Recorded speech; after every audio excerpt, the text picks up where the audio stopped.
Thank you, Honorable Speaker. What I was going to say is, if you ask a question or raise an issue and a minister responds partially and say that I will come back with some information, that is still a response. Now, some of the issues or queries raised, in fact, it should be a question, a parliamentary question, that is actually sent to the ministry, and they will take more time to be able to respond in detail about what the member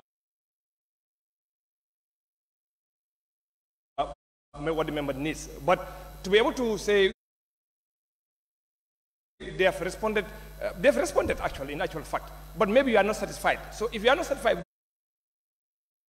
the response, then you put in a parliamentary question, and that will be able to give you more information about the particular query. Honorable members, some of the questions raised here, they have not said it, but you know that some of the ministers may not be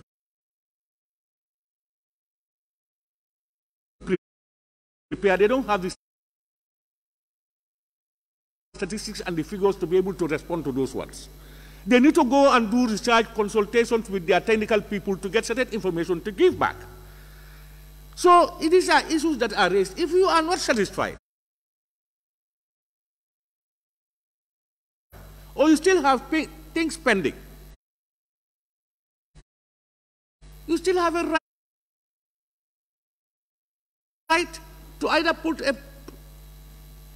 a question or you just consult the minister. They are there to answer your questions, to allay your fears, and to satisfy your needs. Member Onyi Bintang.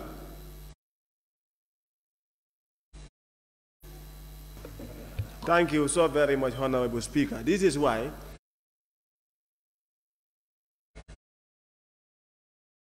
the member for Woodley East clearly stated and to some of the issues that are raised.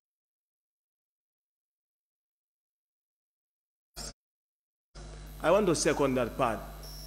What they answered are some, and some are not answered. So it will be proper when we say, Honorable Speaker, Honorable Ministers, and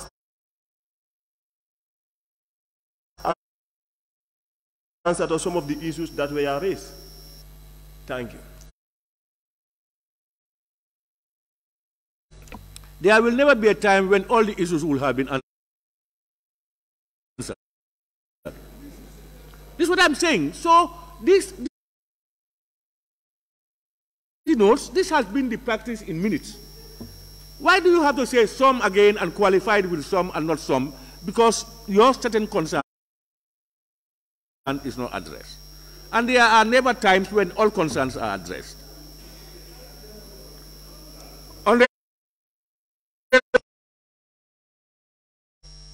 Proceed, please.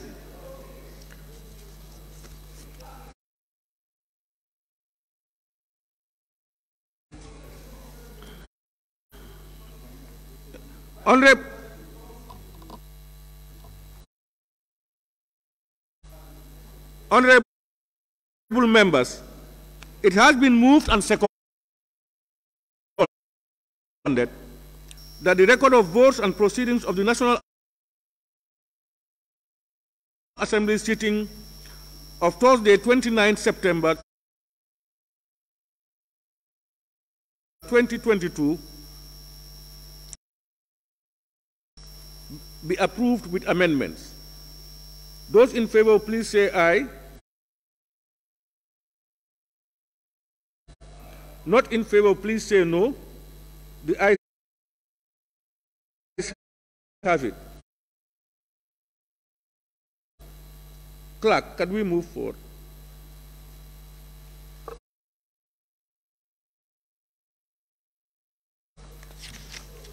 Bill, the Gambia Public Procurement Bill 2022 by the Honorable Minister of Finance and Economic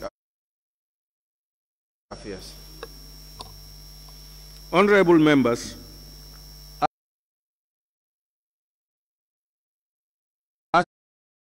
As indicated earlier, I will now put the question without debate for the acceptance of the certificate of urgency. Honorable members, be resolved that this Assembly do accept the bill entitled the Gambia Public Procurement Authority Bill 2022 be proceeded with on the certificate of urgency. Those in favor, please say aye. Those not in favor, please say no.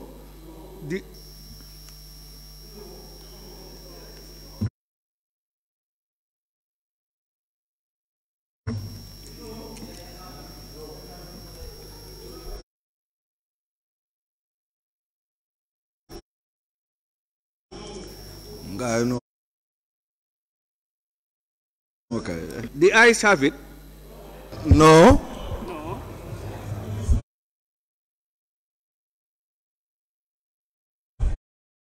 No.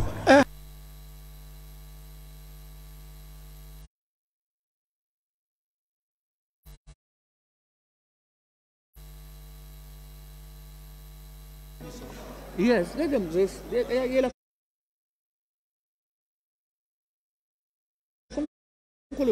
Identify.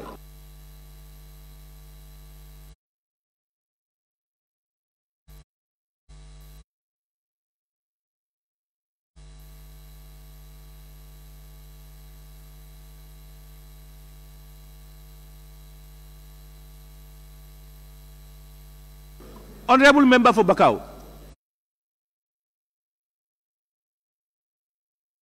Yes, go ahead.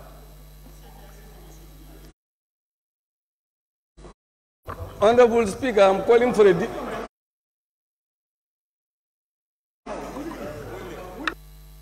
Member for Bakau, may I hear you?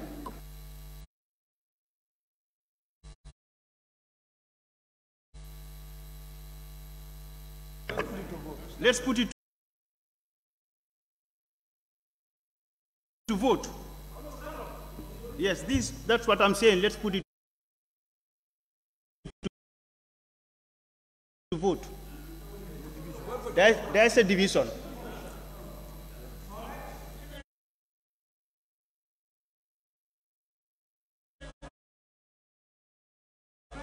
No. Honorable Member, you can take your seat. Yes, Honorable Member.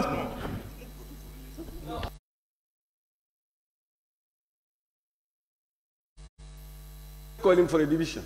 Pardon? There is a division already, so I'm calling for a division. So we put it. No, but he said no, we are calling for ruling on it. He said yes.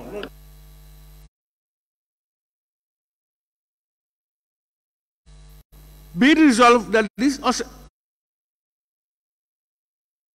Assembly do accept the bill entitled the Gambia Public Procurement Authority Bill 2022 be proceeded with under a certificate of urgency. Those in favor, please say aye. Those not in favor, please say no. No.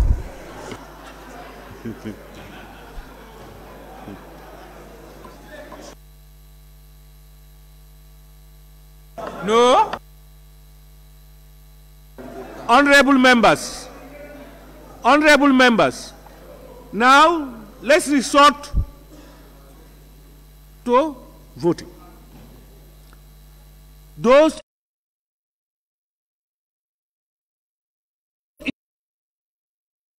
in favor, your consequence tax up.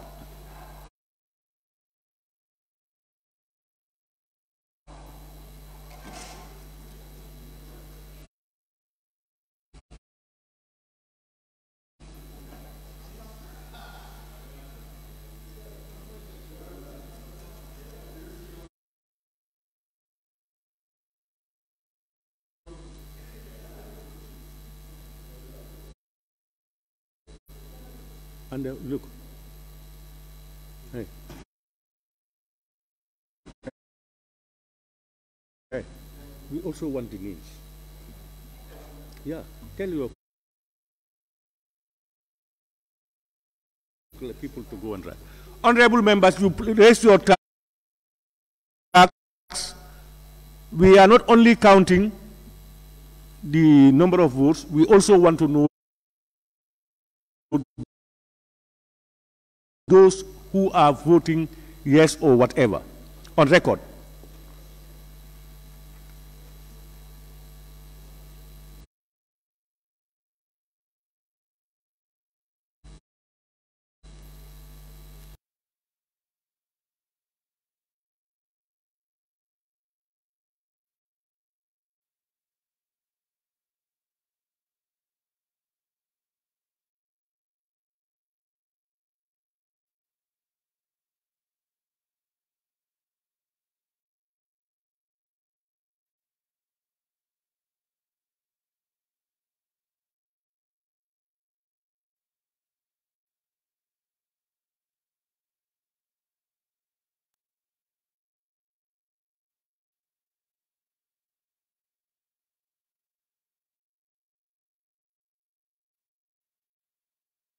Huh?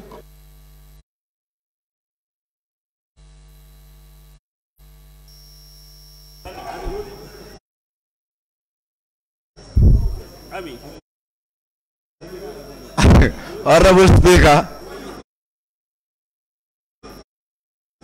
Hey, Honorable Speaker. No debate. No debate. No debate. Am I debating? Are you the Speaker? Honorable Speaker. Yes. We are seeing.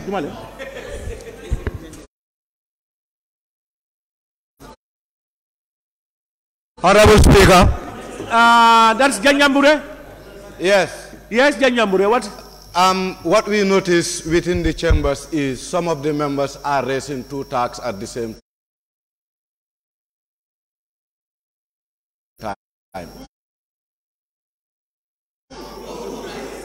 And he was authorized by the member concerned. We need to be professional in our statements, you know.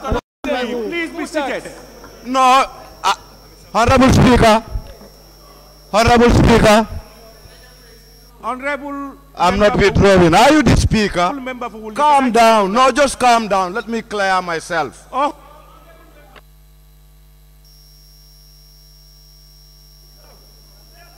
No, see.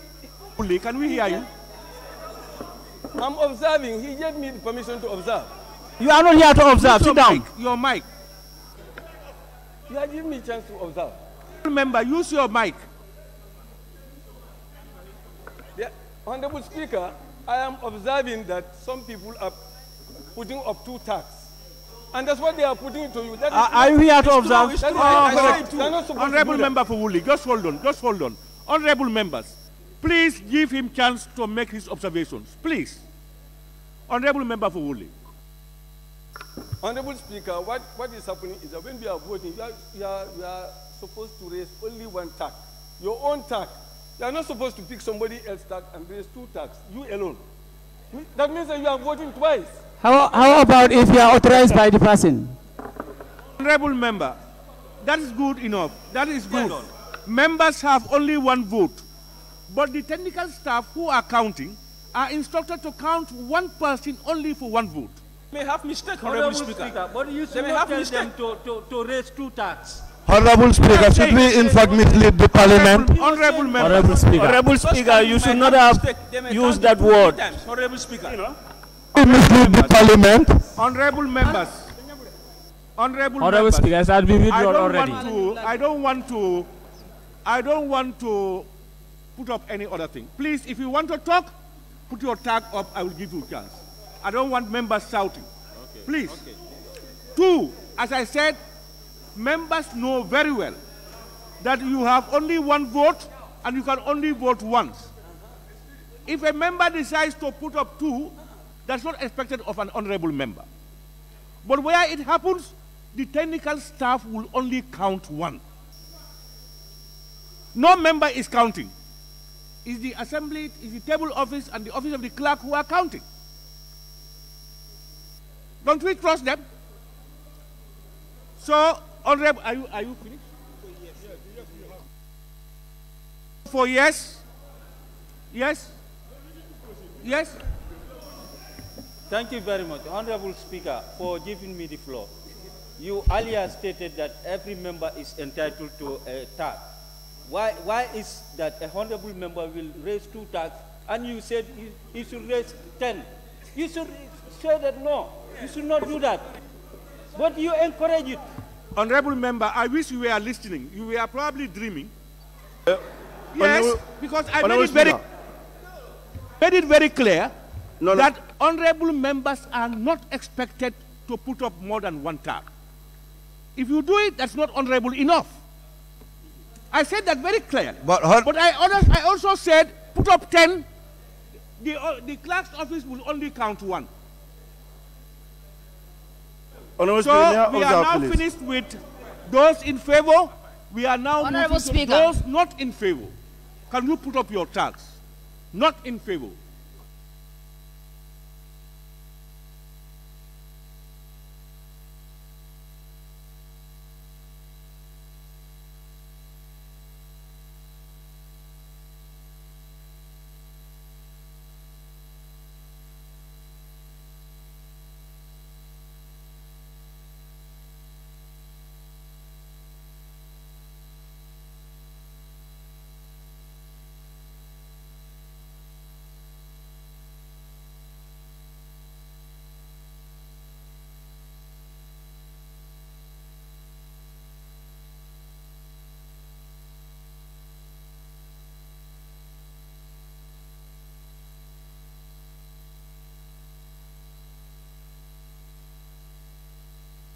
Honorable members, put up your tag. We don't want to miss out anybody. Please, put up your tag, and they are recording your names. Record Bakau.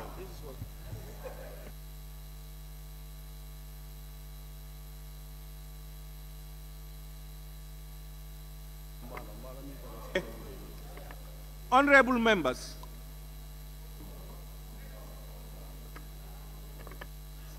the records from the office of the clerk. Before I read, honorable members, I want to send a word of caution. And that is, I have said it once or twice. We will not deny any member from saying what you want to say. Nobody. Whether it's bitter or sweet or whatever. You reserve the right to say what we want to say. The only difference is within the ambits of our own standing orders. That's all. No desire for anything. So when it comes to differences of opinions, we cannot all agree on one thing all the time. It's not possible. But the best is respect different opinions. But you still reserve the right. You still reserve the right to disagree with the person. Let's please. We sometimes waste unnecessary time. The results as presented by the office of the clerk and the table office, those in favor, yes, 36 votes. Those not in favor, no, 10 votes. So the ayes have it. Honorable Speaker. Okay, let's move on. You don't need to clarify it. We move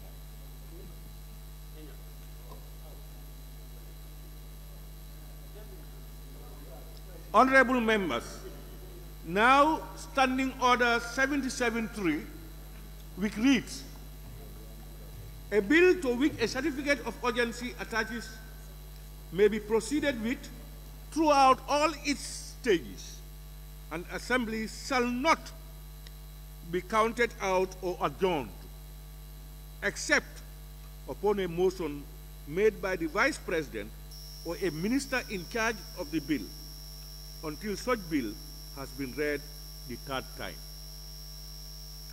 Thus, the said bill shall be proceeded with throughout all the stages in the Assembly. In other words, I am not in a position to accept any dilatory motion and or referrals as dictated by Standing Order 77.3, that once a business is accepted under a certificate of urgency, it shall not be counted out or adjourned until the business is completed. So I thank you all, honorable members. We may now proceed. Clerk.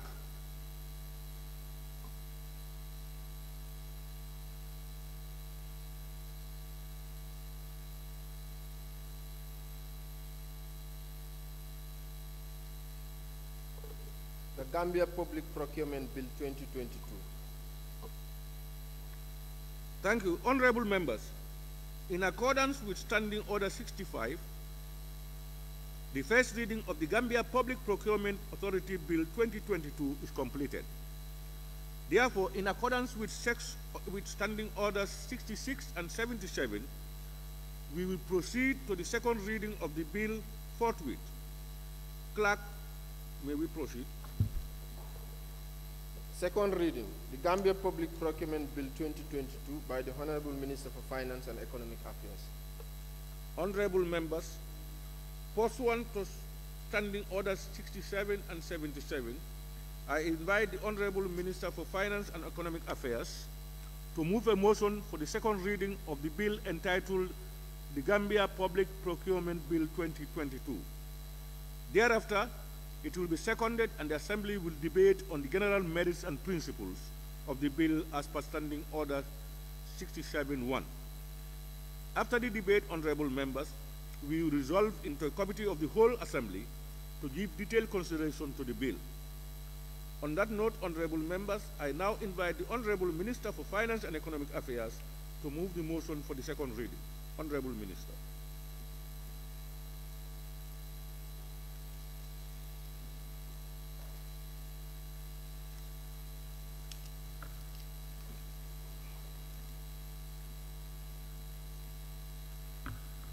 Honorable Speaker, Honorable Acting Majority Leader, Honorable Minority Leader, Honorable Members, colleague ministers, permanent secretaries, government officials here in present, media and general public, ladies and gentlemen, all other protocols duly and respectively observed. I move that the motion, Gambia Public Procurement Bill 2022, be laid before the August Assembly for deliberation.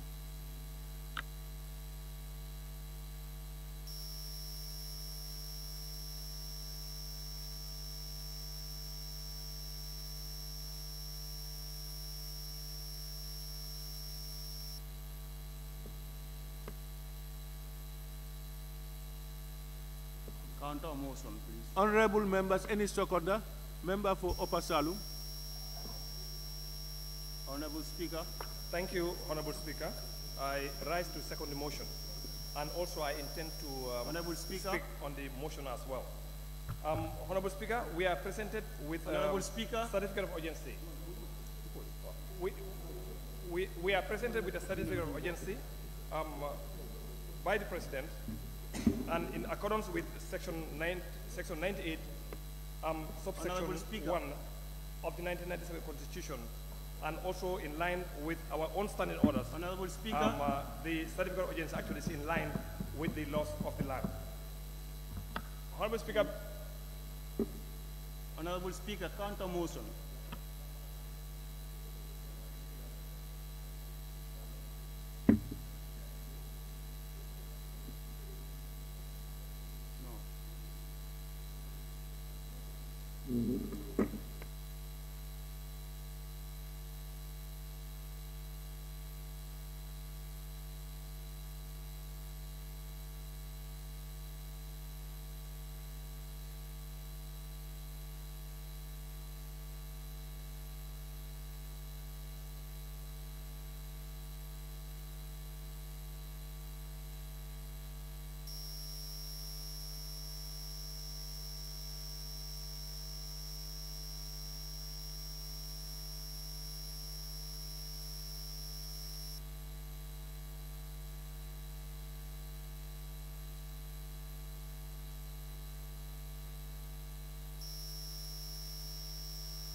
Yes, you can continue, please. All right.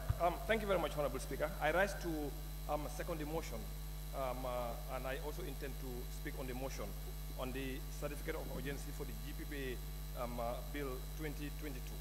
Honorable Speaker, before I do so, I would like to draw the attention of the Parliament and all the honorable members that the FPAC was in receipt of a bill that was Gambia Public Procurement Bill 2020.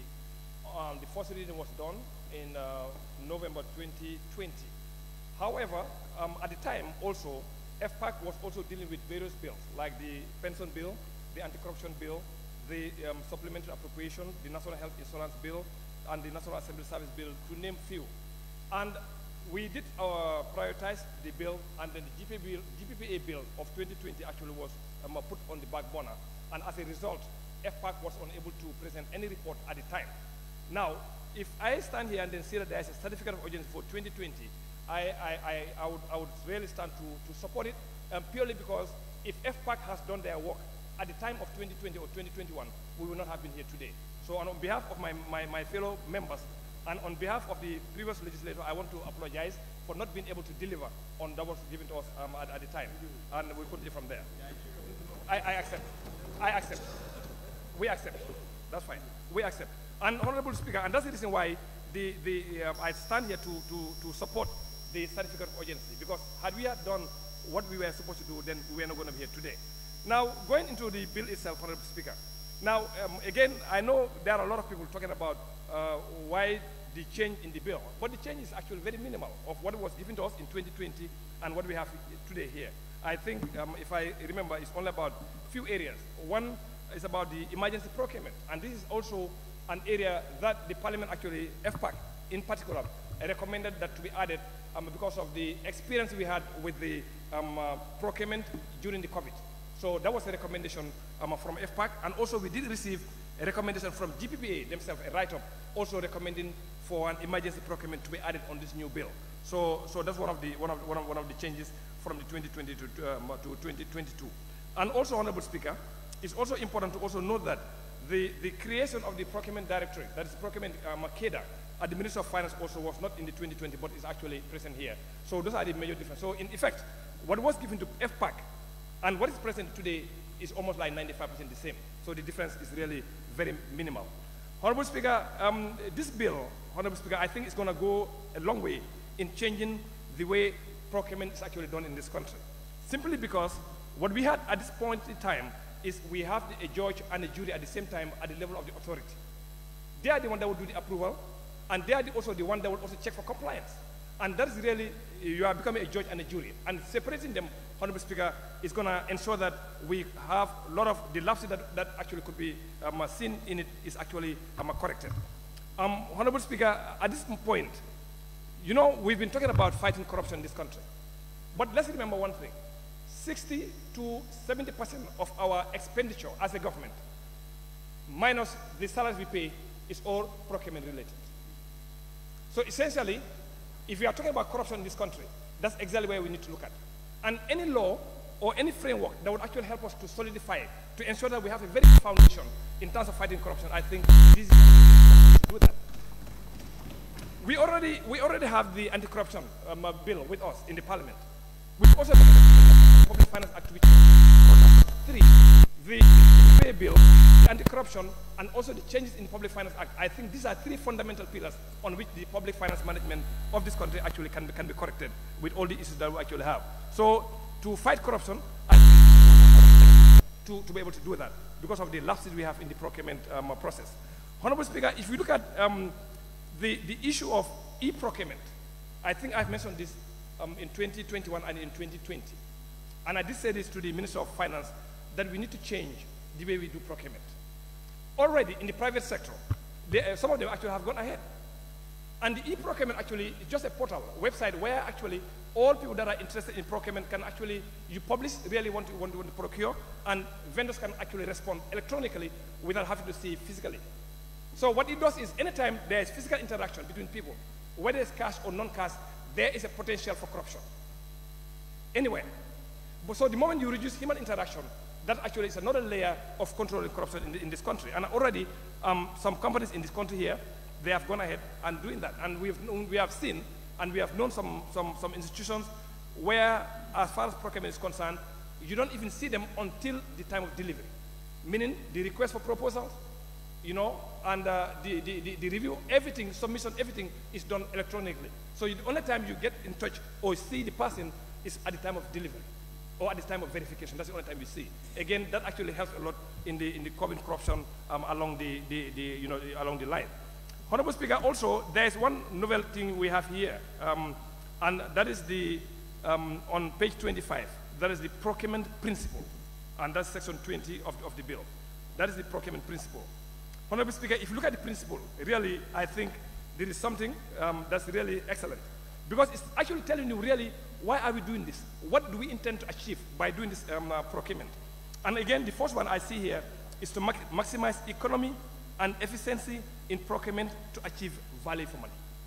And I think, Honorable Speaker, this principle is actually fundamental to ensure that we spend our money, we get the best value for the money that we spend. And also, Honorable Speaker, B is also saying to foster and promote competition by encouraging participation in procurement proceedings by economic operators regardless of nationality. Okay? And that, Honorable Speaker, leads me to another area in this new bill, which is really very good, that's section 33, that is called domestic preference. If you look at section 33, that is domestic preference, Honorable Speaker, and I will read. The procuring organization may grant a margin of preference for the benefit of tenders for goods, services, and works by domestic economic operators, or any other preference authorized in the regulations, or any other enactment, such as for marginalized groups, particularly the youth, women, and physically challenged. Honorable Speaker, this is really, I think, is another benefit of this procurement bill 2022. Honorable Speaker, we need to support our own. We need to support the marginalized groups, and especially the women and the youth of this nation. They are into business, and we have to do all what we can to ensure that we support them in procurement. You know, that's why when we see the restricted tendering in the bill, which is also good, which means if there's any opportunity where the ministry or any other procurement organization, you have the preference to do restricted tendering to ensure that we support the women, ensure that we support the youth or the people with disability. Let's do it. Let's try and restrict and let's support them to ensure that they can move this country forward. Because together, all of us, we have a responsibility. And I think this domestic preference in supporting the vulnerable groups, I think is something also we need to really look at very critically. Honorable Speaker, the other area that actually I have seen, which I do support very well, also is on the section 21, which is the application. 21 on the page 26. That's application. In fact, if you look at the current bill, which is the GPPA bill 2014 and amended in 2018, it was amended in 2018. This section, which is application, is actually expanded. This is where there is a lot of confusion about people, because we have, a lot of us have received messages thinking that this is giving carte blanche to some organizations. On the contrary. Now, on this application, Honorable Speaker.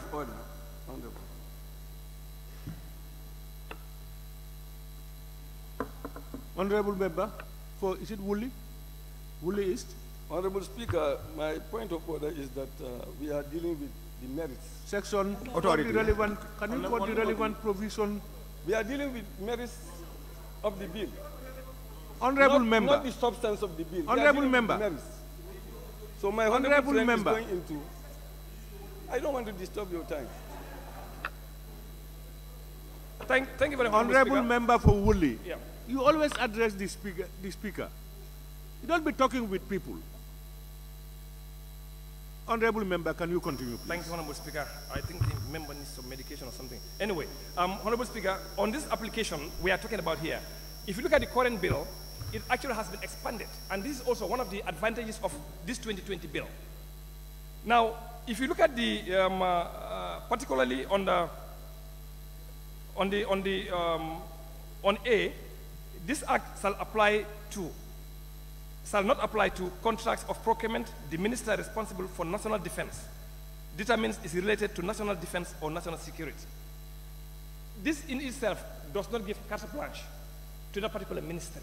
We need to read in detail and understand. It is only items relating to national defense is referring to.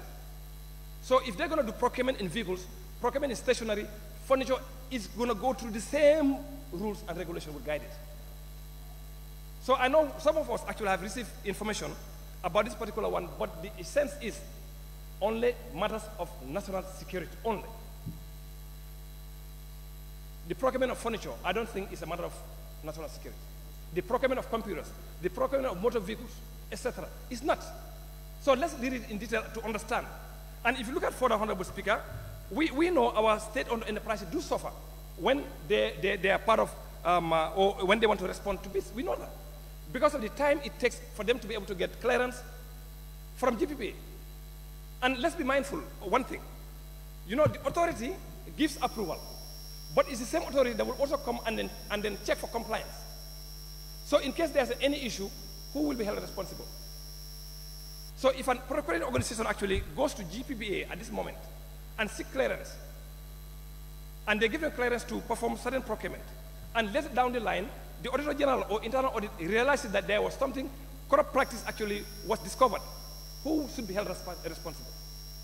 The authorizer should be held responsible, the procurement organization should be held responsible. And that's the reason why separating them is the best thing to do, which means you have compliance, you train them, you certify them to ensure that they can handle procurement.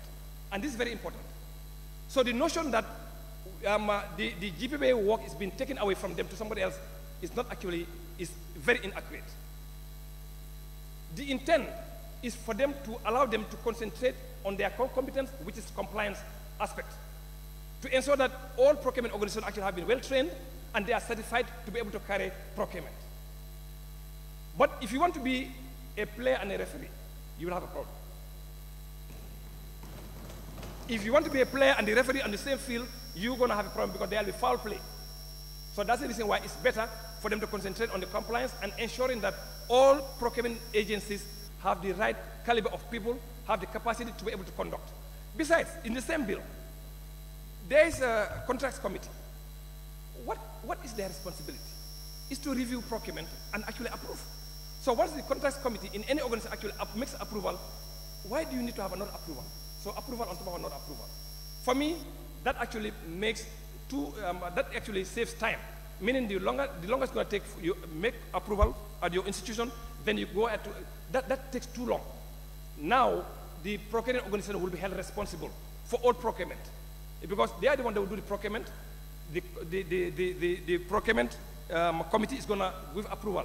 So anything that is wrong, they are held responsible. And that's the reason why they bring in the National Audit Office to be another layer to check. So we need to be really very, very clear in this thing. There is no work that has been taken away. It's just that they want to make them more efficient in their work to ensure that time we have time value for money. You know, here we are talking about efficiency. And if you are talking about efficiency, time factor becomes very important. And that's the reason why I think this decoupling actually is very important. And Honorable Speaker, I think we really need to go for it. Honorable Speaker, if you look on page 28, that is the conduct of officials. The conduct of procuring officials. This is very important. Now, I want to read particularly the last two.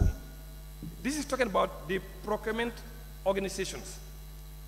Number 3, that's on page 29. Any infringement of the provisions of this act by procuring staff caused by misconduct or gross negligence shall be sanctioned by the procuring organization according to the relevant rules and regulations relating to the conduct and discipline of staff. The sanctions may include initiating civil and criminal proceedings for the recuperating damages caused by the staff where necessary.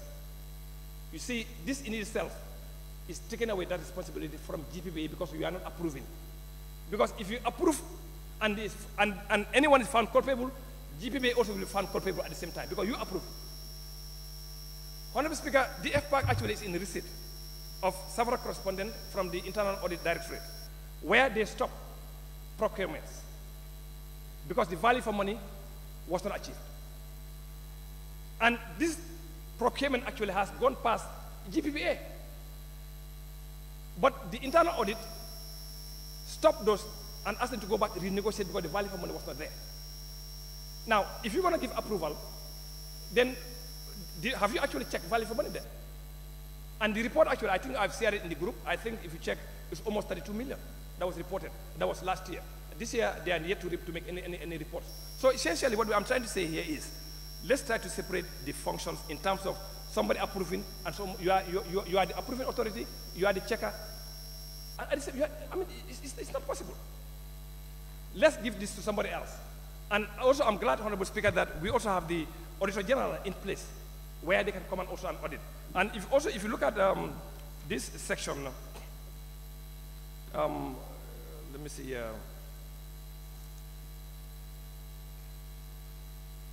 I think it's,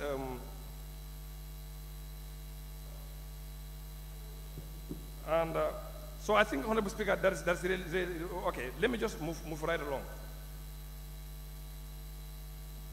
And I'll just move to also second. That's on page 11. That is the conduct of the economic operators also. Now, their conduct also is very important because they are the one that would actually put in bill, and that's going to be on section 25. I remember section 25.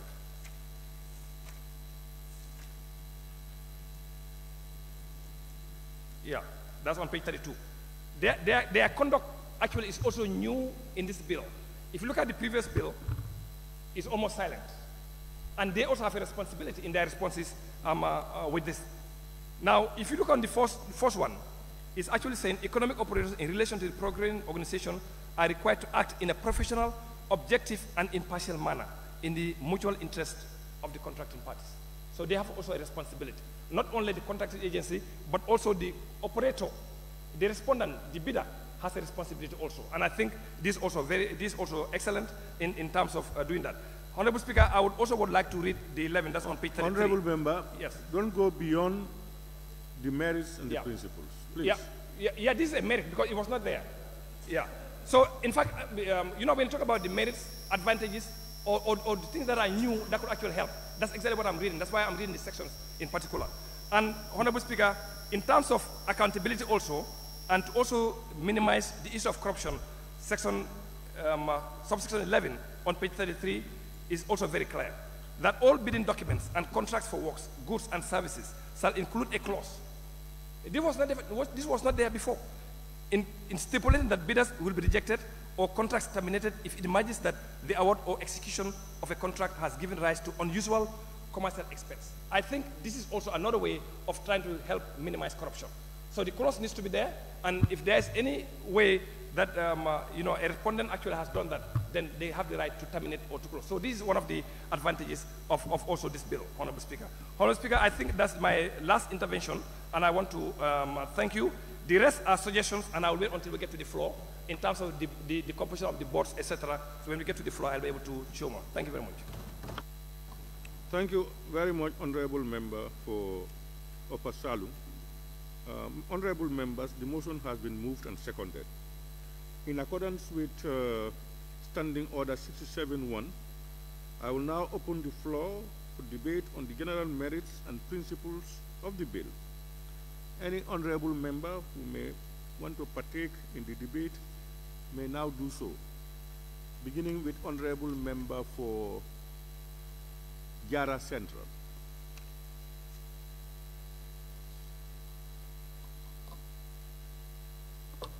Yeah, thank you very much, Honorable Speaker.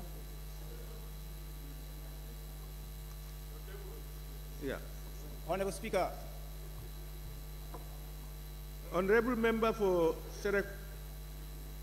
Serekunda West. You were saying something?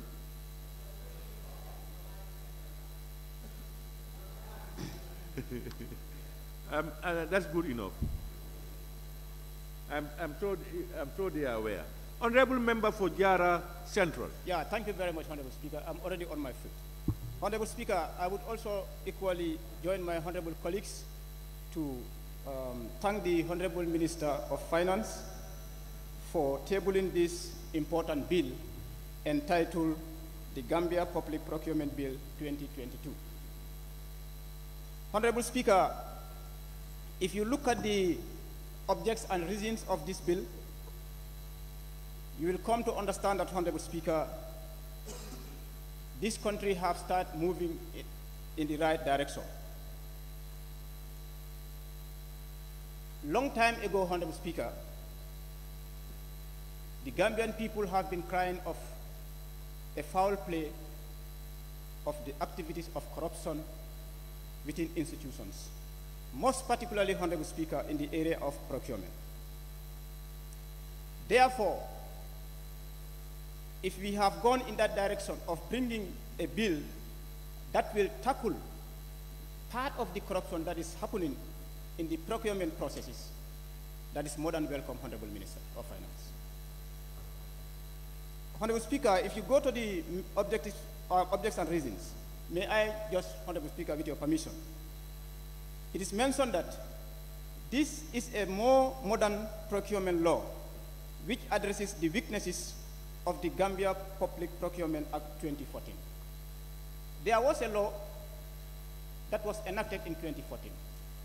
But if you look at that procurement law, Honorable Speaker, it was just there, but not for its essence. That's the essence of fighting corruption, the essence of bringing back economic income to the coffers of government, but rather economic income to the pockets of individuals. So I hailed the Minister of Finance, Honorable Speaker, to come up with this important bill. It further went on, Honorable Speaker, to say that the essence of this bill, Honorable Speaker, this bill seeks to address key issues that will bring in line with international best practices. And that's what we can call a responsible government. When you are making policies, you make policies that are of best practices.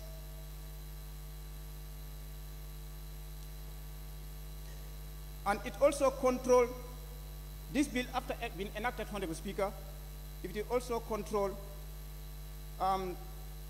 procurement directives.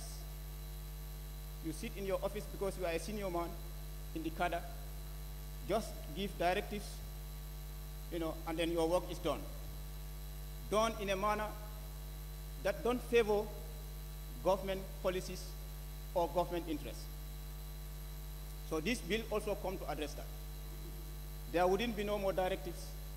If you are giving directives, make sure they are going to be directives that are going to yield dividends for our motherland, the Gambia. Honorable Speaker, to go further on the merits and objects, this bill also talks about the emergency procurement, which has never been there before in the old Act of 2014. There was no emergency procurement. We can see it during the COVID-19. There was need for the Minister of Health to do procurement because it was of emergency. But the Minister of Health wasn't able to do that. So therefore, with the enactment of this bill, Honorable Speaker, that would be the things of the past. As just the Honorable Member for Upper Salem have mentioned, the most fascinating thing about this bill, Honorable Speaker, there is a clause that deals with e-procurement. The e-procurement clause in this bill will definitely reduce the person-to-person contact during the process of procurement. Honorable Speaker, there is also value for money. Passing this bill means we are giving ourselves access to value for money. Therefore, Honorable Speaker, I wouldn't do justice to this humble August Assembly and to the people of the Gambia if I don't support the passing of this bill. With all the merits that I have just mentioned, this bill is able to have all those merits. Therefore, the only thing I have to do, Honorable Speaker, is to give blessings to this bill. It also fights corruption, Honorable Speaker. There is a clause in this bill that talks about corruption. We all know that there is a bill on anti-corruption bill, on anti-corruption laws, of course. We have the bill. Last year, in the last parliament, it was tabled, and it have gone, the first stage it was done. So we have gone up to the second stage. Then the parliament could not finish it. Then there was elections for a new election, for a new legislature, which is the 6th legislature. So this is why it could not be completed. But I'm also urging the Honorable Minister for Justice to bring this bill into effect so that he can bring it back to us and we do the next stages of the bill, like what the Honorable Minister of Finance have done today. Yes, I'm urging the Honorable Minister of Justice also to bring the anti-corruption bill. Because if you look at that bill and this bill, they more or less talk together. Because this bill is talking about corruption. And that bill also is more of, all of it is about corruption. So therefore, Honorable Minister of Justice, I'm calling on you to please hasten in bringing back that bill that every Gambian is talking about. A bill that, of course, even all the parliamentarians here are talking about that bill. So even whereas it cannot come under urgency, but we need that bill in the parliament so that we can pass it. Honorable Speaker, the coupling of the oversight role and the approving role of the GPPA was also to fight corruption. This new bill is tackling that.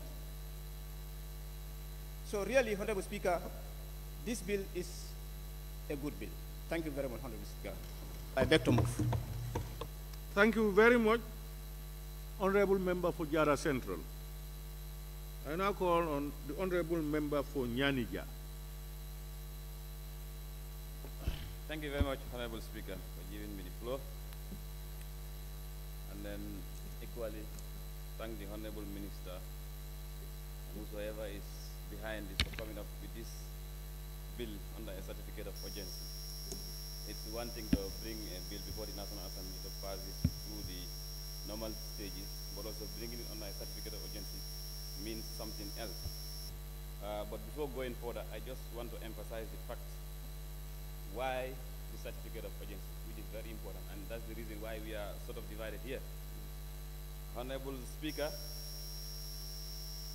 we have been briefed and we have been told that this bill is very, very important. And then we all know, if you were following the proceedings in the during the 5th legislature, or you are a member of the 5th legislature, you will know that this bill was being tabled here, debated, and referred to the Finance and Public Accounts Committee. So it's coming back here under a certificate of urgency, because the other process was told. We know that the 5th legislature term expired in April, and now we are in the 6th legislature. There was a ruling by a point of order raised by the Deputy Majority Leader, and the ruling was made by the Honorable Speaker.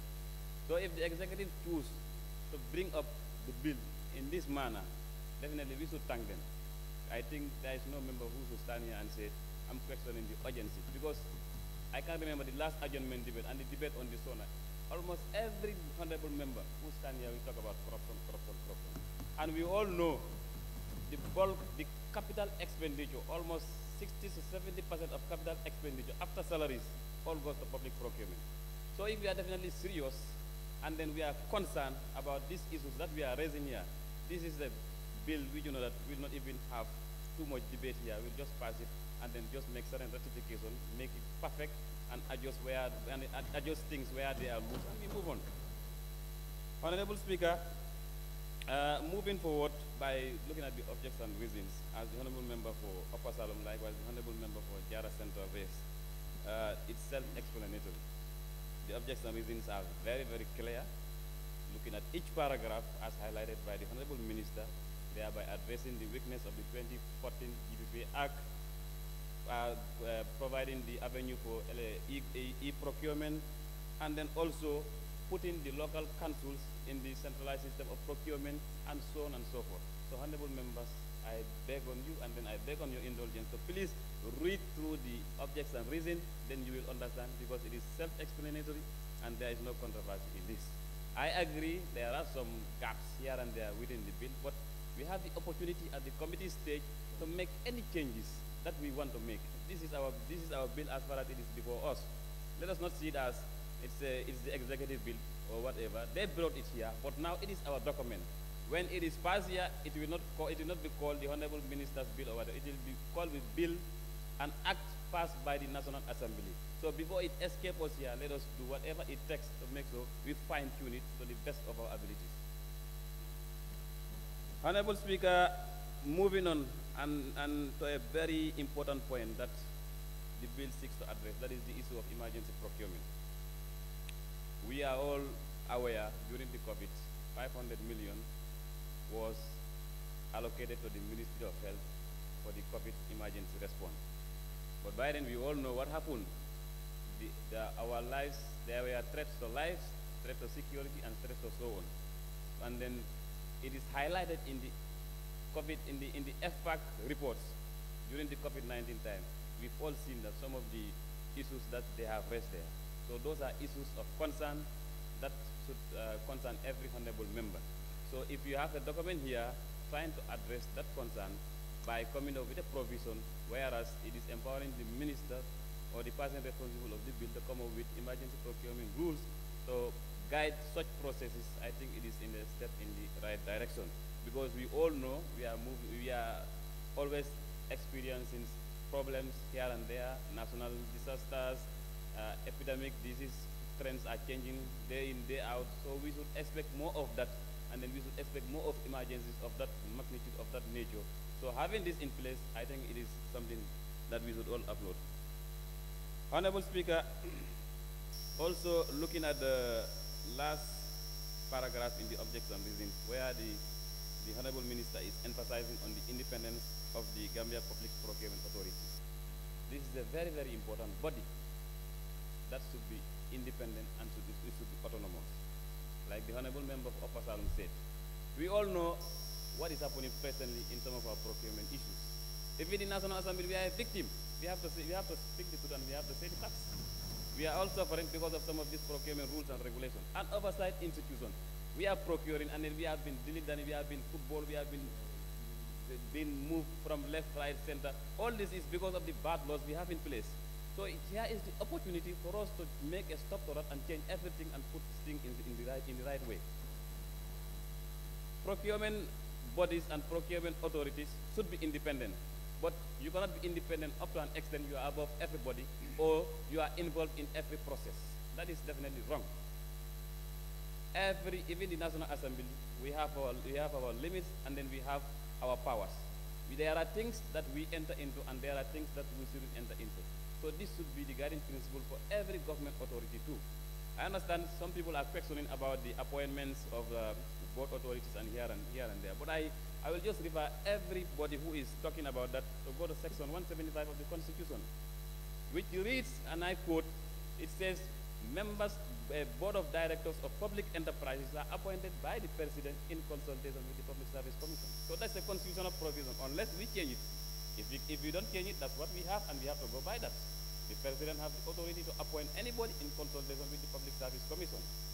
That is, I think, it's a no-go area, and then we will go by that, unless we go back and then make some amendments. So that is something we do know that is a non-starter for us. Honorable Speaker, just to conclude, I was just doing some research, and then I come across this, and then I think it is important for us to share. In 2015, the U.S. Department of State, for the U.S. Department of State fiscal year 2015 transparency report listed Gambia among the list of countries that didn't fulfill the fiscal transparency report due to their their mismanagement in public procurement. So it is a concern. This happened just in 2015, and the reports are there. If you are interested, you can go online and Google, and you will find out this report. These are evidence. We have been listed among countries that doesn't fulfill our procurement regulations, our procurement rules, and this happened just in 2015. And we are talking about an act that was enacted by the National Assembly in 2014. 2015, we are seeing some of this mismanagement. And if you could recall the Janet Commission, there were numerous revelations, whereas contracts have been awarded wrongly. Contracts have been awarded to companies that are not competent. Contracts have been awarded to have been single source, and so on and so forth. I don't want to go into details into that, but it is very, very important we make reference to all these materials because these are all public documents. They are in the public domain. And these are facts. The evidence are lying there outside. So definitely, Honorable Speaker, I again continue to beg on the indulgence of those members who deem that the bill should not come on a certificate of urgency to please reconsider and then look at the greater good of the country and look at the greater good of all of us joining hands in fighting corruption, and then we pass this. I know and I understand we are just from an ordinary session, but government businesses and government issues are not dictated by one single ministry or department agency. Things vary, things come, and then we are not working in an isolation. We are part of the global world, and then we have partners like the IMF, the World Bank, and so on. So, and these are bodies that we work in, day out, and we have treaties and agreements with these people. So sometimes we have to listen to them. Sometimes we have to go by some of the treaties or international agreements that we have with them, and then we make sure that we domesticate everything accordingly. And this is a document that is definitely seriously addressing the reform agenda that we are all calling for. So I, again, beg on your indulgence to consider this, and we move on. Thank you very much, Honorable Speaker. Thank you very much, Honorable Member for Nyanija. I now call upon the Honorable Member for Nyamina West. Nyamina West. Thank you very much, Speaker. I want to join my colleagues on debating on the objects and reasons of this bill before us. I want to be brief because I believe that my colleagues, especially Opa Salum, has done justice to this bill. So therefore, it's just a repetition. So at the first place, looking at the first, Speaker, please allow me, the first statement where you have this bill is a more modern procurement law. In this statement or this phrase, you have everything embedded. This is where you have all that we are discussing, addressing the weakness of the Procurement Act 2014, where it embedded the e-government procurement. Also, in this you can find best practices. In this, now you have catered for the emergency procurement, and also not only the emergency procurement, but also catered for the abuse of that emergency procurement. So I found it very much interesting and useful, and at the right time. Also, you see the local governments are captured, the central bank, all these things are catered for, and this will help us go in the right direction as far as procurement issues are concerned. Someone have mentioned it here during the SONA, most of us have dilated on corruption issues. I particularly also gone far to discuss about these procurement issues in the Gambia.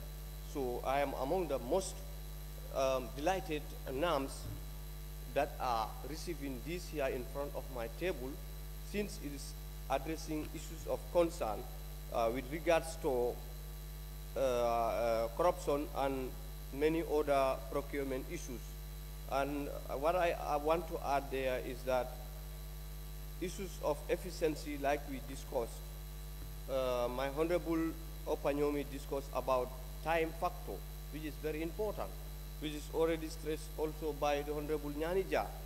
You know, after procuring or entering into a procuring process, you do not know when it ends, and it's dragging left to right. It's not helpful. It's not helpful. We cannot be efficient as far as we are not time respectful. We have to be time bound. We have to be time respectful.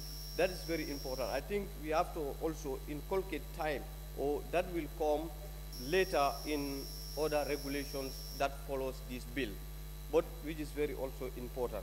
At this juncture, let me just join my colleagues to thank the government for bringing this under the ticket of urgency, because like my honorable colleague said, this was here since 2020, and now FPAC, I'm just saying, I will have to say a very big thank and a good job to FPAC, contrary to what Mo said, because there is a lot on the table.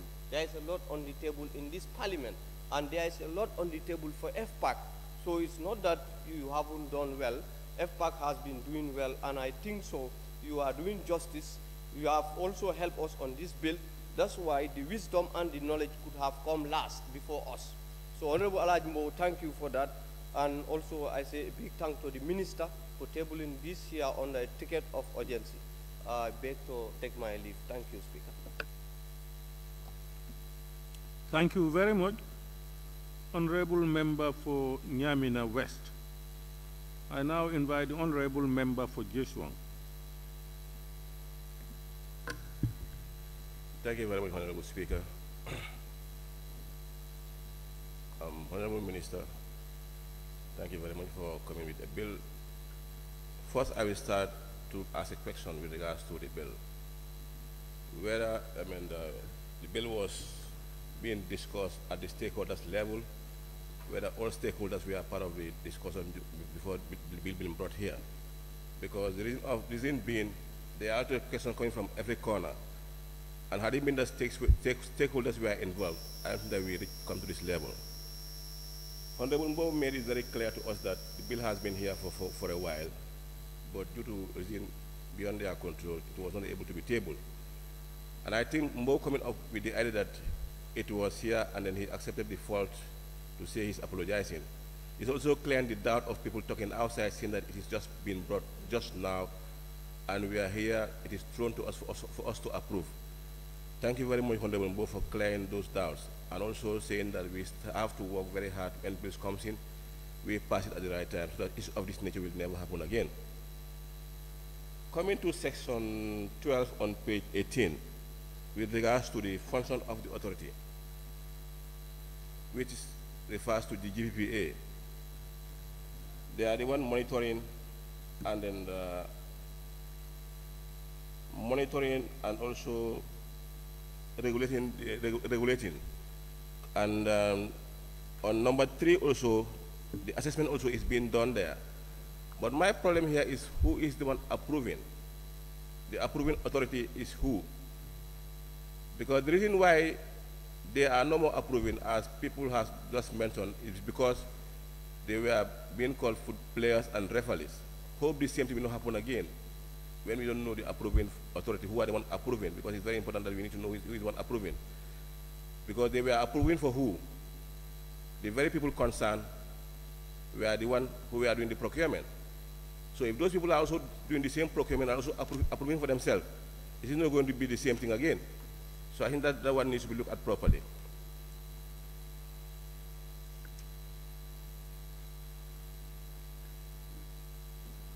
Coming to the same section on the number 2 and also page 56 on section 40, G, is about monitoring.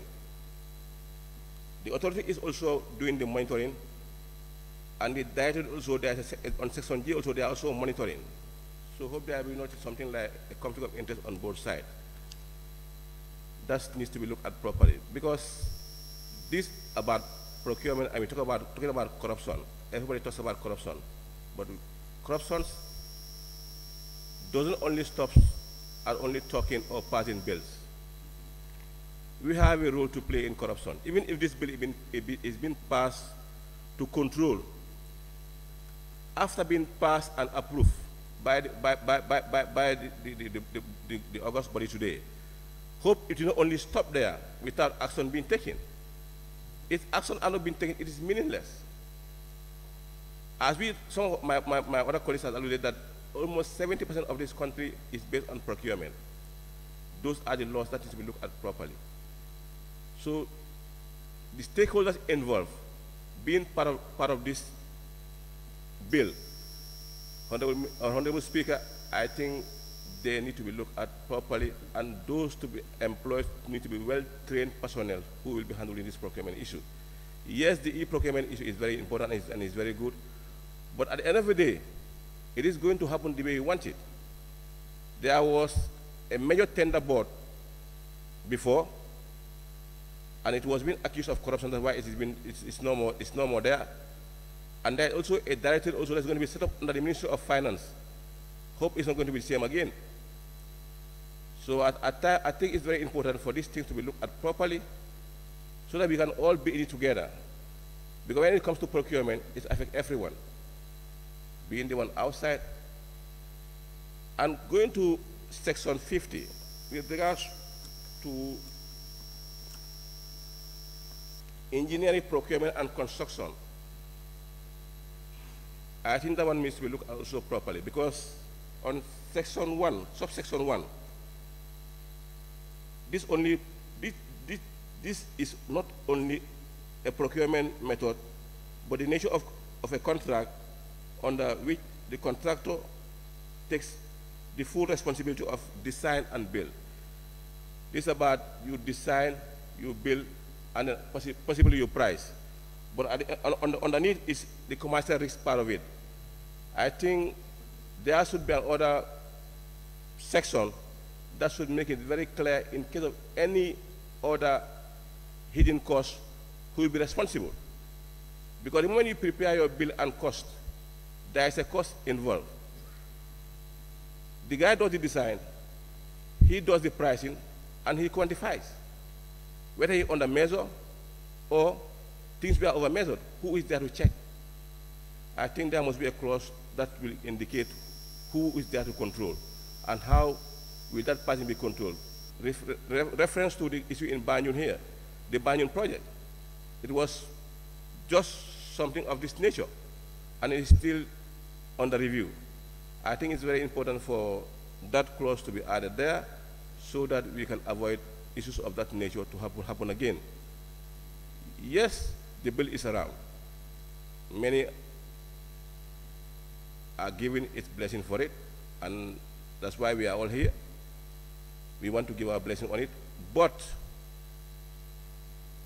let's try to be there at the right time and do what is right.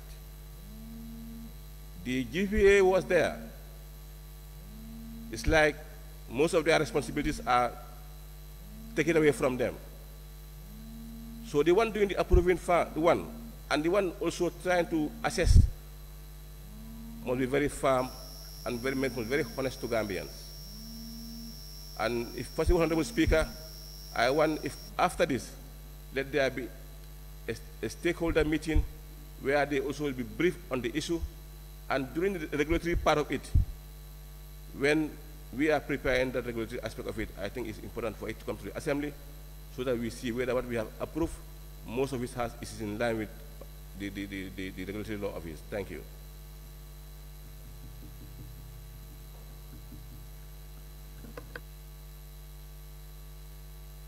Thank you very much, Honorable Member for Joshua. And I invite the Honorable Member for Jokadu. Thank you very much, Honorable Speaker, for giving me the floor. Let me first of all welcome the Honorable Minister for Finance for tabling this very important bill before us today. Honorable Speaker, we are part of the world. And as the world is moving, you should not sit back. You also need to move with the world. What I mean is international best practices need to be followed by every individual country in this world. We know that procurement was here for so long. They said the act was in 2014, but there were so many lapses that were happening. And then this bill before us here came to address some of them. Although it cannot be 100% perfect. Everything must start from somewhere and then you move on. That's what this bill is trying to do. Because it was laid here in 2020, and then unfortunately it was not passed. It is now brought back to the Parliament, and we have seen that there are new elements that are added within this time. So that is a clear manifestation that we are going to approve it, but in the long run, there will be so many things that will also emerge where we'll need to adjust. But that does not mean that we should not pass it. We have to pass it because it's a bill that is a step in the right direction. We talked about emergencies. This bill seeks to address that. Emergencies are things that are foreseen, unforeseen, that may occur overnight. You will never know when they occur. So if we have a bill that is really going to look into that aspect, I think it's a welcome move. Honorable Speaker,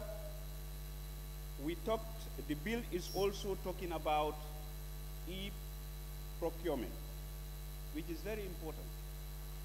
We'll all know that interaction from human to human is sometimes very negative. That's the time where so many things can occur. But if at all we can have this in place, whereby people will be going through the process through the internet, online, I think it's very important, whereby all these things is going to tackle the corruption issues that are really hampering this country. To be frank, definitely Gambia is a very small country. And then we have gained independence more than 50 years ago. But still now, people are crying. Why? Because they say things are not moving. And then we are the people who should move the things. So coming up with good laws that will guide us and help us to be able to move this country forward, I think is a step in the right direction. I really applaud the minister for bringing this back to the Parliament. So I'm urging my honorable colleagues, let us not definitely waste time in passing this bill. We are coming to the committee of the whole House, where we'll be raising issues. Anything that you feel that should be added, we can do so. Things that we know, we think that also should be deleted, we can do so. There is nothing that can stop us from that. When we come to the committee of the whole House, we are at the leverage to sanitize this very important document so that it can become fit for purpose. So on that note, Honorable Speaker, I will not waste the time of the Assembly. I will reserve myself until we come to the committee of the whole House. Thank you so much, Honorable Speaker.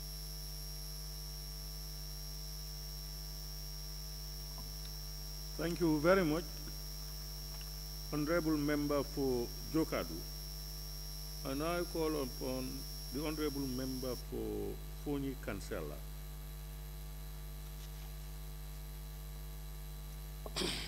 Thank you very much, Honorable Speaker. I thank the presence of the Minister of Finance. It's indeed a great thing. I believe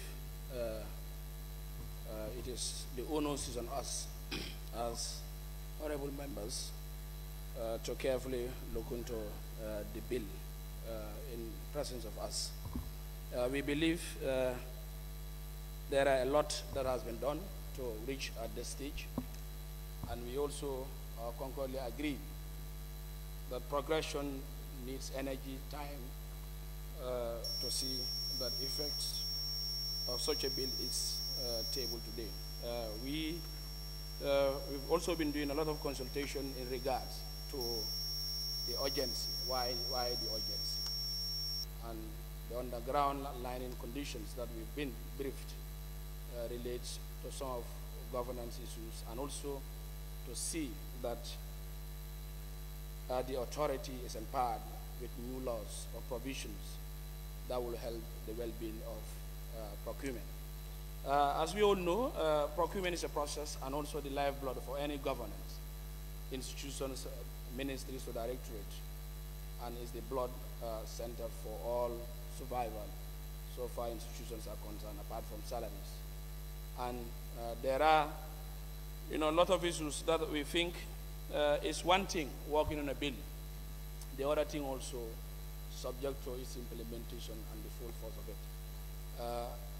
We all know that procurement is one of the most lucrative areas in terms of gaining pocket full if the right measures are not put in place to make sure the key guidance and functions is also guided.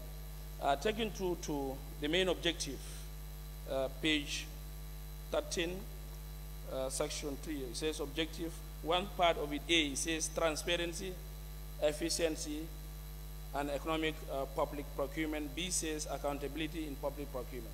These are all key issues that are very vital. To make sure we could also put that cap for all those key functionalities to work effectively.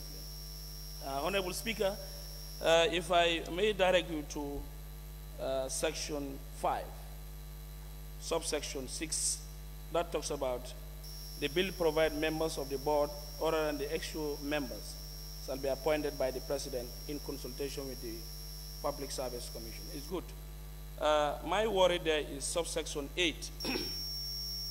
It reads, provide the members may resign by the letter addressed to the President. This abnormally gives a long addressing to C, letters of resignation to be addressed to the President. And most of those people are not appointed by the President. So I need the Minister of Finance to help in that particular area, to clear my doubt in that particular end. Honorable Speaker, in section 14, that is the appointment of the Director General. It's also one path where it's clearly stated, and we all know it's in line as per the Constitution.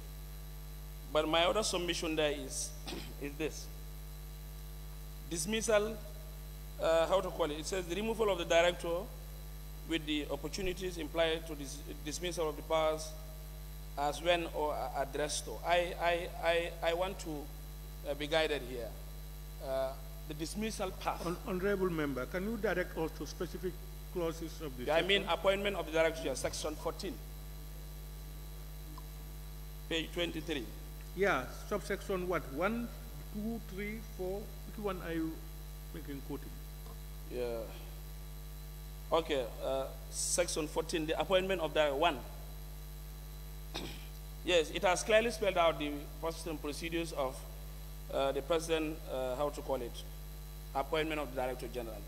But my doubt here is there is no provision that indicates dismissal of that Director General. So I want clarity here as for the Finance Minister to help us in this. Because we all know you're giving powers to employ, but who dismisses and what, or whether could come anytime and you do all dismissal as you oath to. We want it to be very clear here in some of this. And the other part also, there is no provision within that particular range, section 14, talking about the academic qualification of the Director General. It is. Can we hear the point of order, Honorable Member for Woolly, please? Thank you, Honorable Speaker. Honorable Speaker, clause 66(1)(a).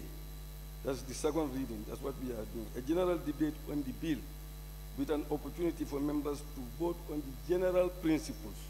So we are just dealing with principles in this debate. We are not dealing with the detail of the bill.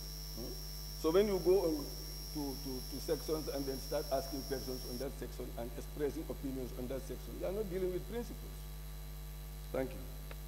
Honorable member, you are right. Thank you. Noted. For Fonyi Kansala, take note. Noted. Thank you very much. Honorable Speaker, these are some of my, checks and balances that I've did through the bill itself, and also regarding the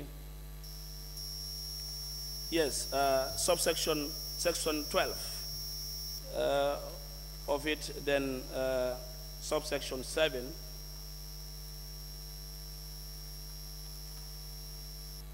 Subsection 7E. It talks about the qualitative activities of the report in submission. So I believe we could also look at it critically to see that all activity report will be laid to the minister in regard of this. So these are some of the key areas that I want us to concentrate. And again, also, the directorate, Minister of Finance has a directorate that is key in looking at those procurement. So I may look at this way, whether there will be no conflict between the authority and that of the minister directorate that is also responsible for procurement authority. So those are my key submission area. And I believe when we reach at the committee stage, we will look at it vividly. And I applaud on all members to take our time, go through this.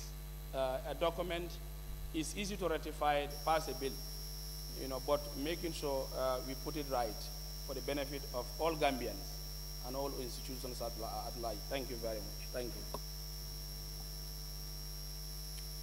Thank you very much, Honorable Member for Fonyi Kansala.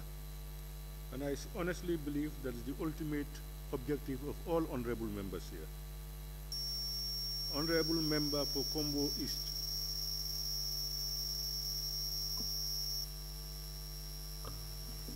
Thank you very much, Honorable Speaker, for giving me the floor. I should thank the Minister of Finance and Economic Affairs for coming up with this bill under urgency.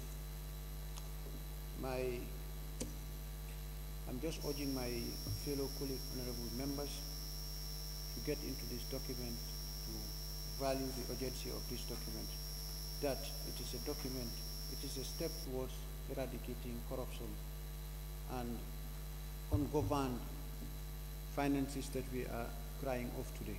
But I hope also we'll get other bills on the urgency very soon from the Ministry of Justice. There's the anti-corruption bill and other bills.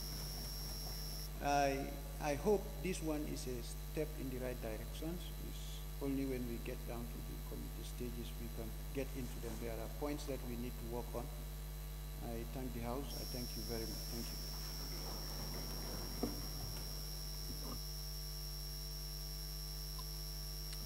Thank you very much, Honorable Member for Combo East. I now invite the Honorable Member for Banjul Central.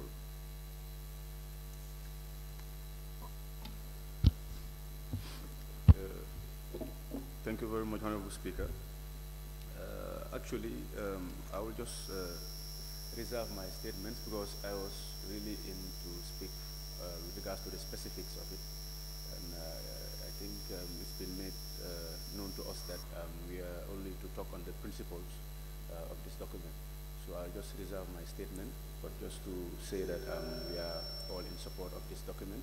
And also my worry was pertaining to the urgency of it, but Honorable Mbow was part of the FPAC, and he made it very clear that due to some constraints within the committee, they couldn't bring it in time. So we really applaud the executive for bringing this as an urgency. That was the only reason why I voted in support of the urgency. So for the meantime, I will just rest my case and will say that this is really a progressive bill, and that it's a bill that really, I think, the majority of the House really will approve. But also, like I always say, there is no positive document. We really need to look deep into it, look at the specifics, hopefully bring in provisions that we think that will enhance its efficiency towards the betterment of the country. So I rest my case.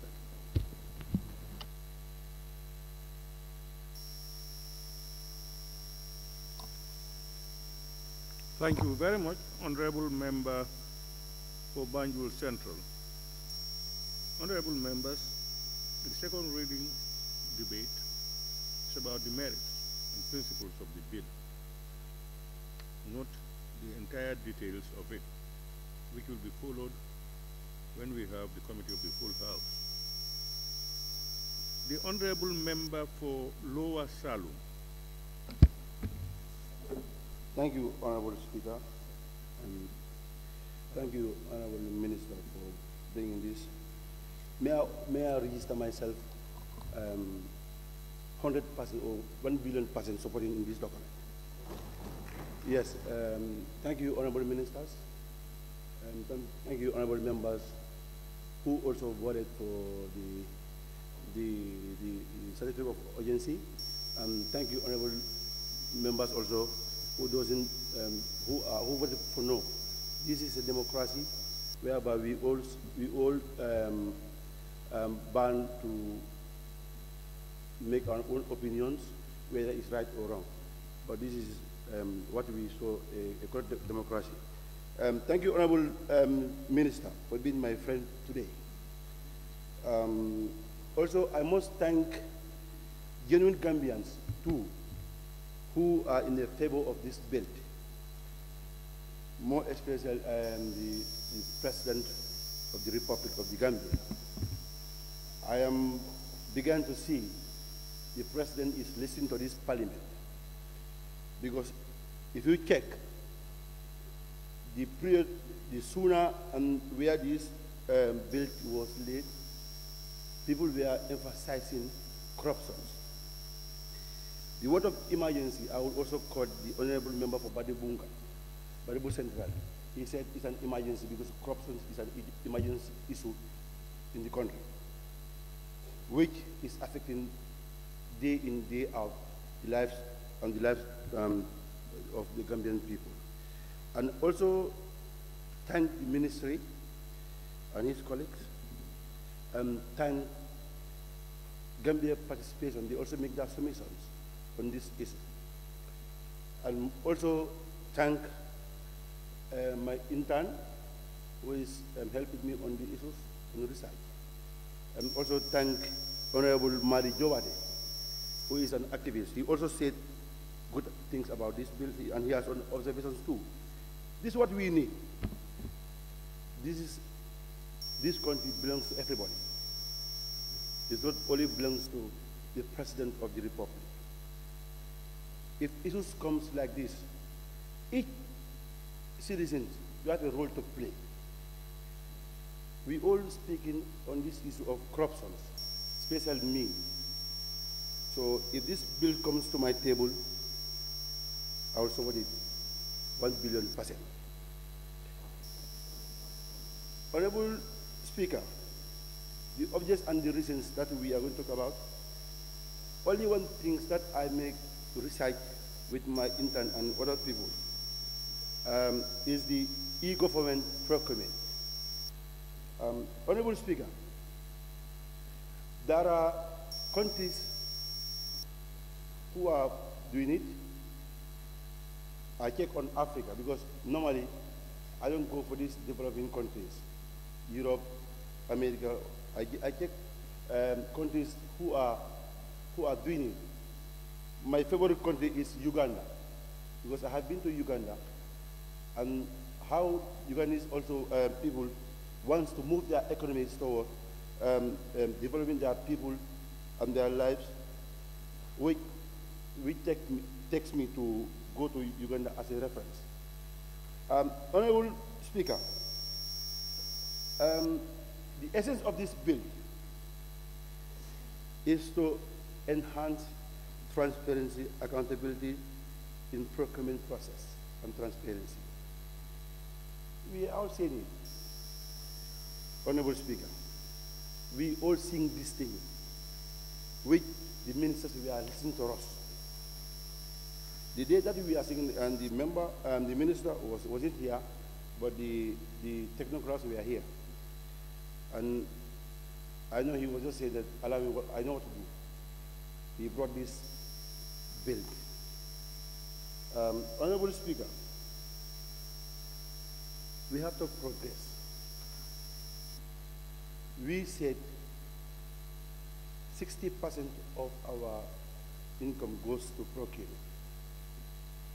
Now, there is a document that will bridge. You cannot eradicate corruption all along, no, but it minimizes corruption. And also, there is a bill also pending, that's anti-corruption bill. They are intermarried. It's husband and wife, this bill. That's the Gambia Procurement Bill. Honorable Speaker, the most country that I make a research, especially Uganda, when they implement this e-procurement in their government system, it saves billions of dollars in their government coffers. And you know what even makes me to go for this bill, to support it? It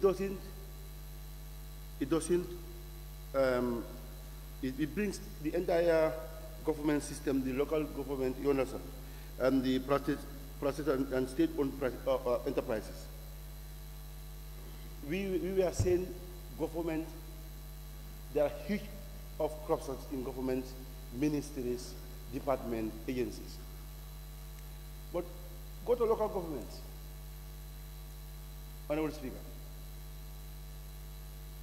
the member of Joshua give an example for Banjul contract, the way it was out.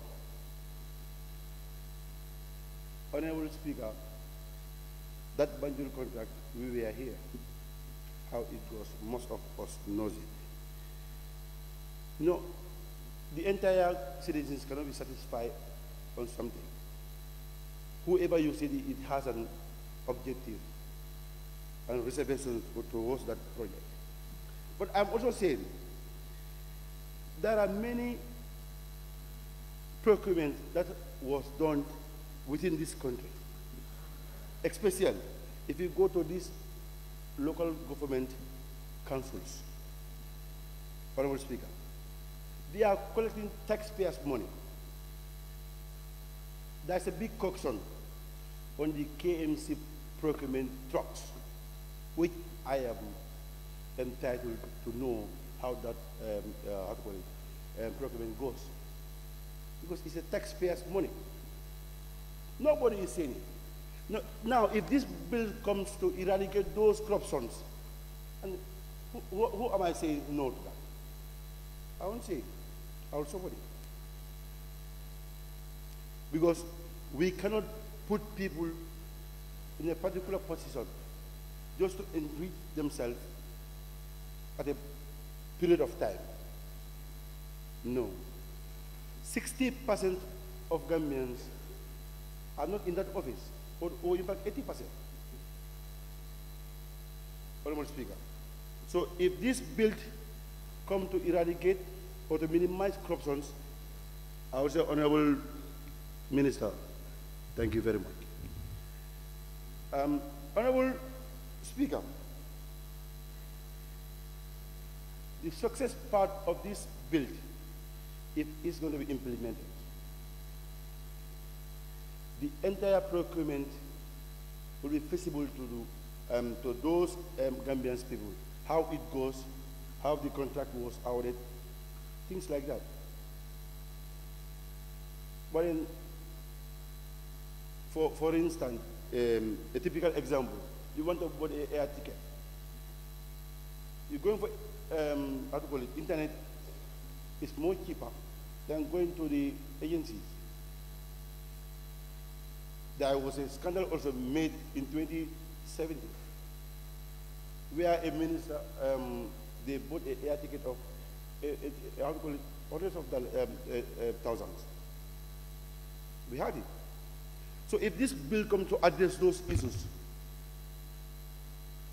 Honorable Speaker, we are all representing our people, the poor farmers down there, the poor vendors down there.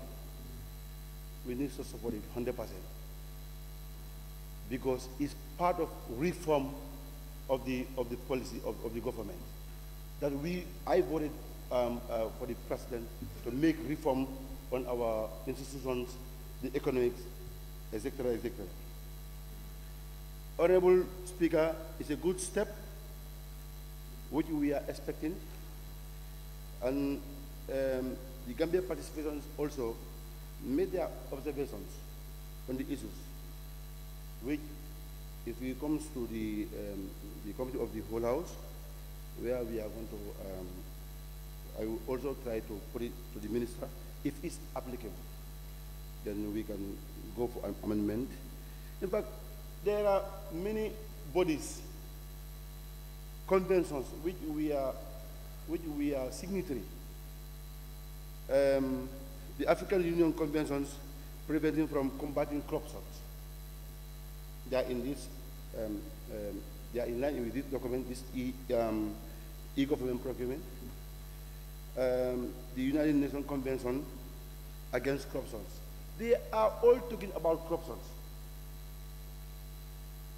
So now, if this bill comes to minimize those things within our country or within Africa, and we are signatory to those bodies, are we there to say no to this bill? If this unfortunately to happen pass to this parliament, the entire government people should come and protest to this assembly. Yes, because every day, in and out, there are many scandals in places which normal citizens are not aware even how to, where that money is spent. So if the minister comes with this important document, we have to say yes to Honorable Minister for Finance and his colleague. Honorable Speaker, it has an advantage in our economy, in fact. Honorable Speaker, the member for Upper Salem, he mentioned many things and the importance of the bill, which are also, when I make a research, my favorite country, that's Uganda, I found the advantage of this e-government procurement. It can also, what we say, it can also control the corruptions. It can help the ministry on budgeting and year, the year out of budget, of government budget, and easy vendor management also. It can also reduce route management system within the country, and it saves money, value for money. So, Honorable Speaker, overall, I'm here to support the document. But then I have a question to ask the minister. This bill, I know it's going to be passed. Yes, because the entire government people are waiting for us to see that this document passed. If this e-government procurement bill now is into force, we are very good on writing policies, but implementations of the policies is always a problem. I'll just give you an example. During the COVID, we made a series of regulations here. But it just takes 1 month. Now, we have passed many bills here. Now comes to us as an act. Most of these documents, they are not enforced by the stakeholders. Hope this bill, if it is passed also, it's not going to be like that. You need to enforce the bill to see that, to make impact on the lives of the Gambian people. We cannot only make documents good policies. From there, then we just park it at the library with dust. We will never implement it. What's the essence? Many of us, we are saying, how to call it, why the urgency? If we knew that the urgency doesn't favor you, sit at home. Because if you register here, you'll be paid. You'll be paid. And these documents is there to protect the properties of the Gambian people. And it's an emergency issue. Because everybody is saying corruption. Now it comes to the parliament, still now, you are emphasizing why it's emergency. And we are all singing emergency every day here. Then you sit at home, don't sign on our registration. Because if you don't act on it, you are owing Gambian people. You cannot be, this corruption has to be, we have to evacuate it from this parliament, going to the other agencies and ministries. Example 2, this internal parliament, there is an agreement between the office of the clerk, I don't know where we are to buy our vehicle in fact. Safe out. Still now, nobody can furnish, and every month they are deducting my salary. How this procurement goes, I don't know it. And I'm paying money. Honorable Speaker. Every month they are deducting me on my salary. How the contract goes, I don't know it. Honorable members, merits and principles of the bill. Yes, Honorable, when you have certain concerns, when we come to the committee of the whole house, you can deal with them. Please. Honorable Speaker, it's an example. I have to take example from me going to other ministries and departments. Because already... Honorable member, merits and principles of the bill. Please. Honorable Speaker, in the bill, there is a portion where it captures this corruption issue, Honorable Speaker. And again, when I stood to take my stake on the issue, I have to go both sides to be justice to Gambian people. I said, I am deducted on my salary. I don't know how this contract was made. Nobody furnished me how the contract was made. Who won the contract? I don't know it. Member, that's not what we are dealing with now. Please. Yeah, because... Please, go ahead and avoid that, please. Honorable Speaker, then the purpose will be defeated. It will be defeated. Because we have to go according to our own laws. Several times, members have raised to the point of order to remind us that the purpose is on this. Why don't we limit ourselves to that? The other things you want to talk about, there will be a time you have that opportunity. You deal with it. Honorable Speaker, the application of the IT system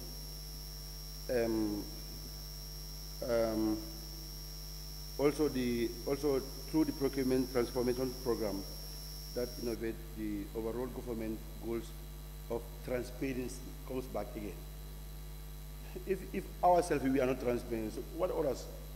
So on that note, Honorable Speaker, I will take my charge and my chair, but then you allow members also to reiterate on their points, whereby it will help you and help me and people who are watching me out, Honorable Speaker.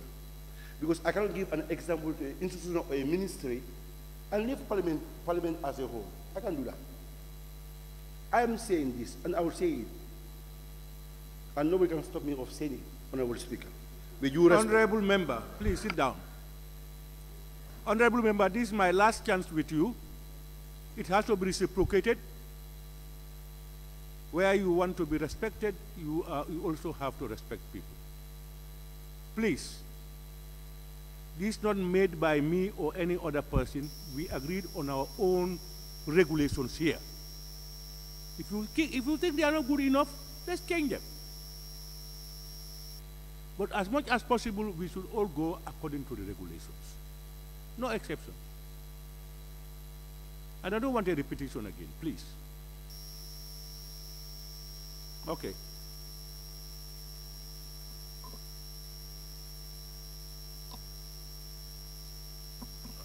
I now move to the honorable member for Janjanbureh.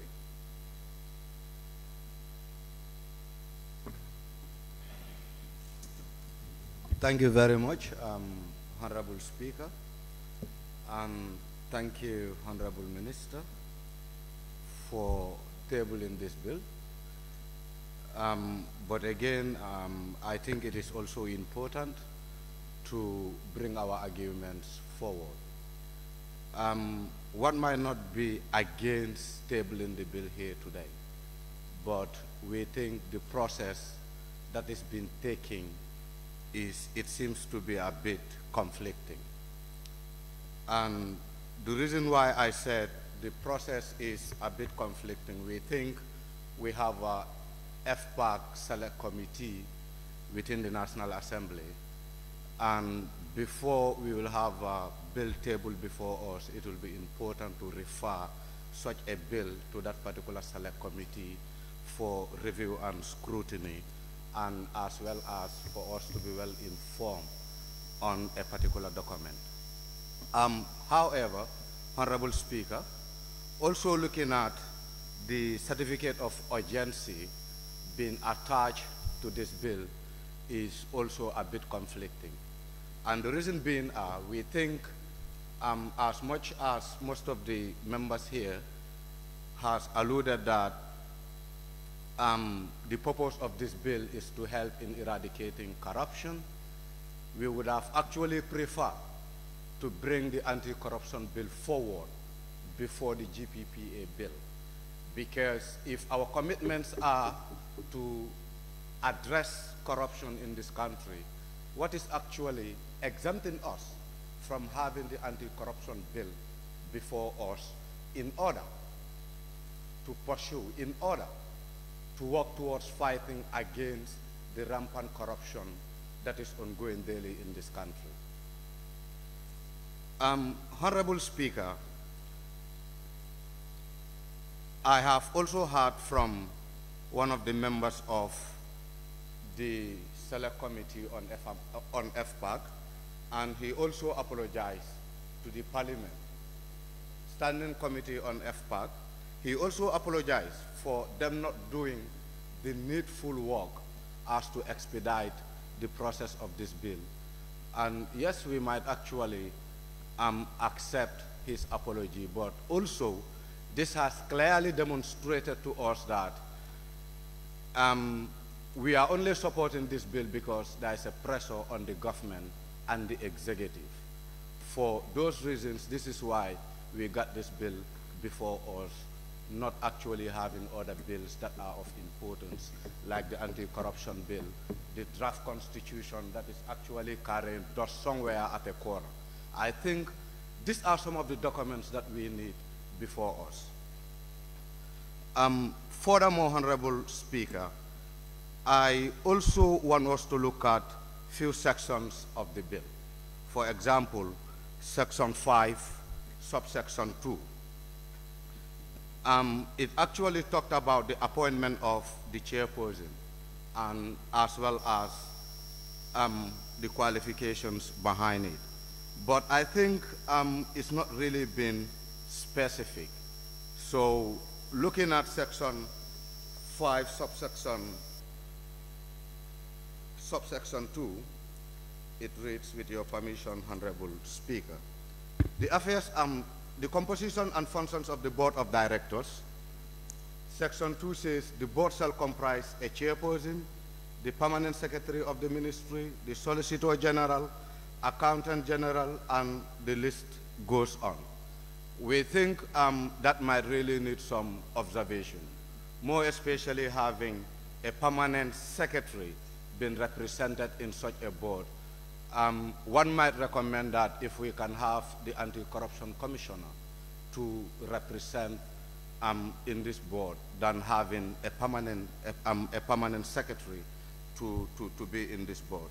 Also, if you look at Section 21, I think Section 21, looking at it right now, it is also vulnerable to misuse of funds. Speaker, point of order.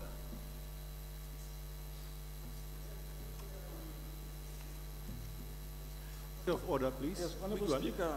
Which one, member? Clause 67, point of order, second reading. On a motion being moved that the bill be read second time, the general merits and principle of the bill may be debated. Let the honorable member knows that we are only debating on the principle and merit of the bill, not the substantial element of the bill. That can be dealt at the committee stage. Thank you so much.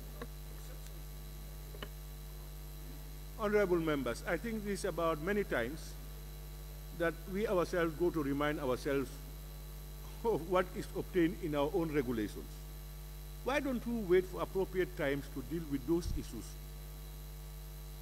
If we feel our regulations are not conducive enough, let's revisit it and make it the way best for us that we are going to be able to be more effective. But until then, let's manage to go by the dictates of our own regulations. Honorable member, take note and continue. Well noted, Honorable Speaker, and I think I would still take my stance for the reason that I think I'm making some of my points on principles, and I wouldn't really go against the rules of the Parliament. So as such, I would definitely like to progress. But again, I think it goes back to the same thing. This is why I said from the inception that it will be more of important to have the bill to go through the FPAC Select Committee, wherein the due process can take place, and also get that particular committee to inform us as what is actually right. On that note, Honorable Speaker, I would definitely take my seat. Thank you. Thank you very much, Honorable Member for Janjambure. And I thank you further for committing yourself not to break our own regulations. That's magnanimity. I must thank you for that. Honorable members, a reminder, honorable members, if you refer to section 98, subsection 1A of the 1997 Constitution,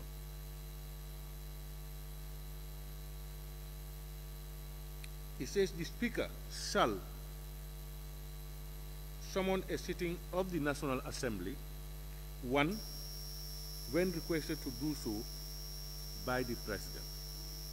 That's the condition we are in, and that is factored. That is informed by the fact that the executive also have things that they prioritize, and that they can escape other regulatory frameworks and come in with those priorities through this area. That's the reason. Just want to make reference to that and to the relevant section of the Constitution. I now call upon the Honorable Member for Central Badibu. Thank you, Honorable Speaker. Honorable Speaker, I would like to give my contribution to the object and reason of this bill. Honorable Speaker, it's unfortunate that this bill is coming today. After 2 years, according to our own committee members that we have mandated, trusted them to work with such bills for 2 years, they couldn't, until the executive is using their power to bring it under certificate of urgency. I have to support it. I have to support it because of its content. We have been talking about institutional reforms. We have been talking about fighting corruption. You know, there are a lot of ways to kill a cat. If you use the other way Parliament committee failed, the executive, there is another way that the executive can use. Who are you to say no to that? Because if you refer it back to the same FPAC committee, are we guaranteed that they will do the same process? I'm not sure. I'm not convinced. So if anybody have the confidence in them that we refer it to back to them, I, Suleiman South Central Baribu, I don't have the trust. It might go the same delay. It might go the same delay. And justice delay is justice denied. In order to fight corruption, we have to make sure that these things are in place. Our other request will be, as other members said, we need the anti-corruption bill. Because these are reforms that need to be done. So what is important now, as committee members, or as members of the Parliament, when we reach to the committee stage, we have our observations, we have our recommendations, which we need to vote and make amendments, propose amendments. Honorable Speaker, by looking at the object and the reason of the bill, the Gambia procurement, the bill is a modern procurement law. Modern procurement law. We have GPPA in place. With all the corruptions happening in this country, where are they? So we feel that there is a lapse somewhere. And I don't think the bill is there to undermine GPPA.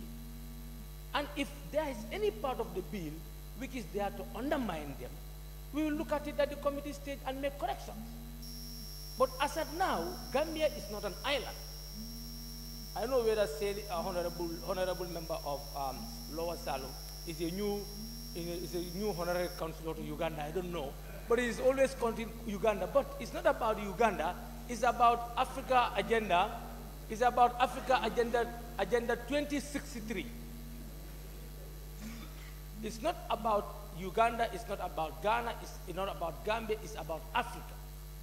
We want to ensure that our systems are in place. Dealing with physical costs, there is a lot of vulnerability attached to it. So we need to move to a digital world. And this is what we are always talking about, that we are in a digital age. So why should we be always try to come last on issues? I believe I'm not supporting the bill because of any international pressure. I'm supporting the bill because of my country, Gambia, because there is a need to revisit the system, Honorable Speaker. Honorable Speaker, coming to the bill itself, say the bill seeks to create guidelines in the procurement of big infrastructure projects and to eliminate abuse of emergency. And I believe the road constructions taking place, the infrastructure taking place in this country, it needs to be guided. We are all complaining about what went with Banjul project because there was no correct system in place, or the system that was used was not a correct system. Now, the bill is here that's going to promote transparency and accountability at the end of the day. Honorable Speaker. Honorable Speaker, coming to the second to last paragraph of the object and the reason, regulations, this bill also seeks to consider the procurement of second-hand goods, cancellation of existing exemptions, and the power of the minister to come up with different regulations. Honorable Speaker, we need to look forward to this, because to have a bill is one thing, but it's the regulations that's going to determine the implementation of the bill. So I believe we are going to have a robust regulation in place to make sure that we wipe out, if we cannot wipe out in totality, what we mitigate corruption in our system. Honorable Speaker, coming to the bill, the same paragraph, is going to create the rules of procurement for central government, local government, parastatals or state-owned enterprises, private bodies, and other entities managing public funds. So there is no exception as far as this bill is concerned. And we all know that we have leakages all over. You go to our councils all over the country. There is nowhere you will go, you will not see corruption in the system, particularly in procurement. So we are here to fix the system. So what is important now? I don't blame members to say we have to go through a process. They are entitled to their opinion, and this is what they believe in. I respect their opinion, but we have been wasting a lot of time. Let's look at it. Suggestions made by individuals, groups, we look at their suggestion and make sure that it's incorporated in. And we forge ahead. Honorable Speaker, when we say never again mantra, it doesn't only mean the killing. Never again mantra needs to go with financial disciplines too. That occur in this country. From Algali community.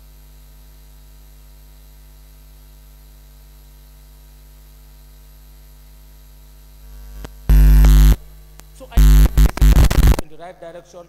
I believe, honorable members, when we reach at the committee stage, we will look into some of these things and, come up with a better law for our country. I thank everybody for your kind attention.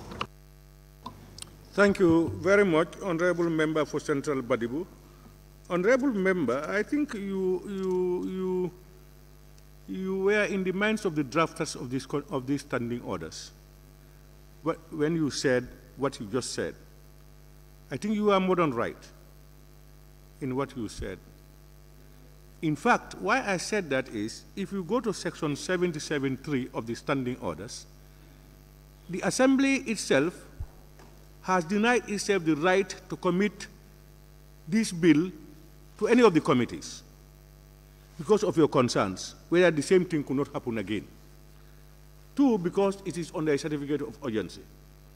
77.3 reads, a bill to which a certificate of urgency attaches may be proceeded with throughout all the stages, and the Assembly shall not be counted out or adjourned, except upon a motion made by the Vice President or a minister in charge of the bill, until such bill has been read the third time. Because of your concerns, that's why this clause, I'm sure members who drafted this thing put it there, so that we no longer can use a delaying tactic or whatever to prevent it from being heard. If it is hard, you can reject it if it is no good. I think that spirit is excellent. And we are great, and we can all associate ourselves with that regulation, that we are regulating ourselves for the good of this country. That's what it indicates. Otherwise, we could have still used those powers and then still delay it. But in the interest of the country, I think the drafters and those who were involved had the Gambia first, and they did well. Honorable Member. You are not part of the debate. Honorable Member, you must differentiate between debate and points. This is your second time. You differentiate between debate.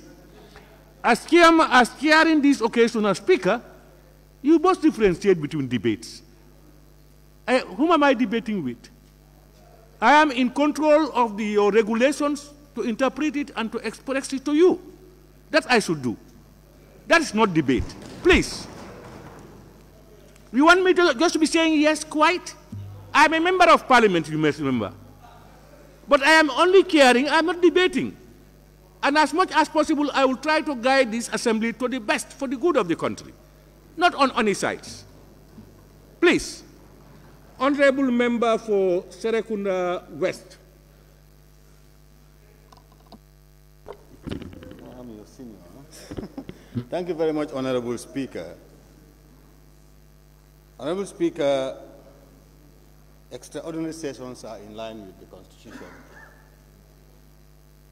But the government of this country and the President, H.E. Adama Barrow, should also be aware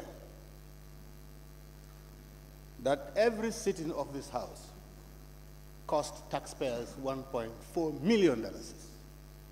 Within a space of 1 week, this House is pocketing $2.9 million.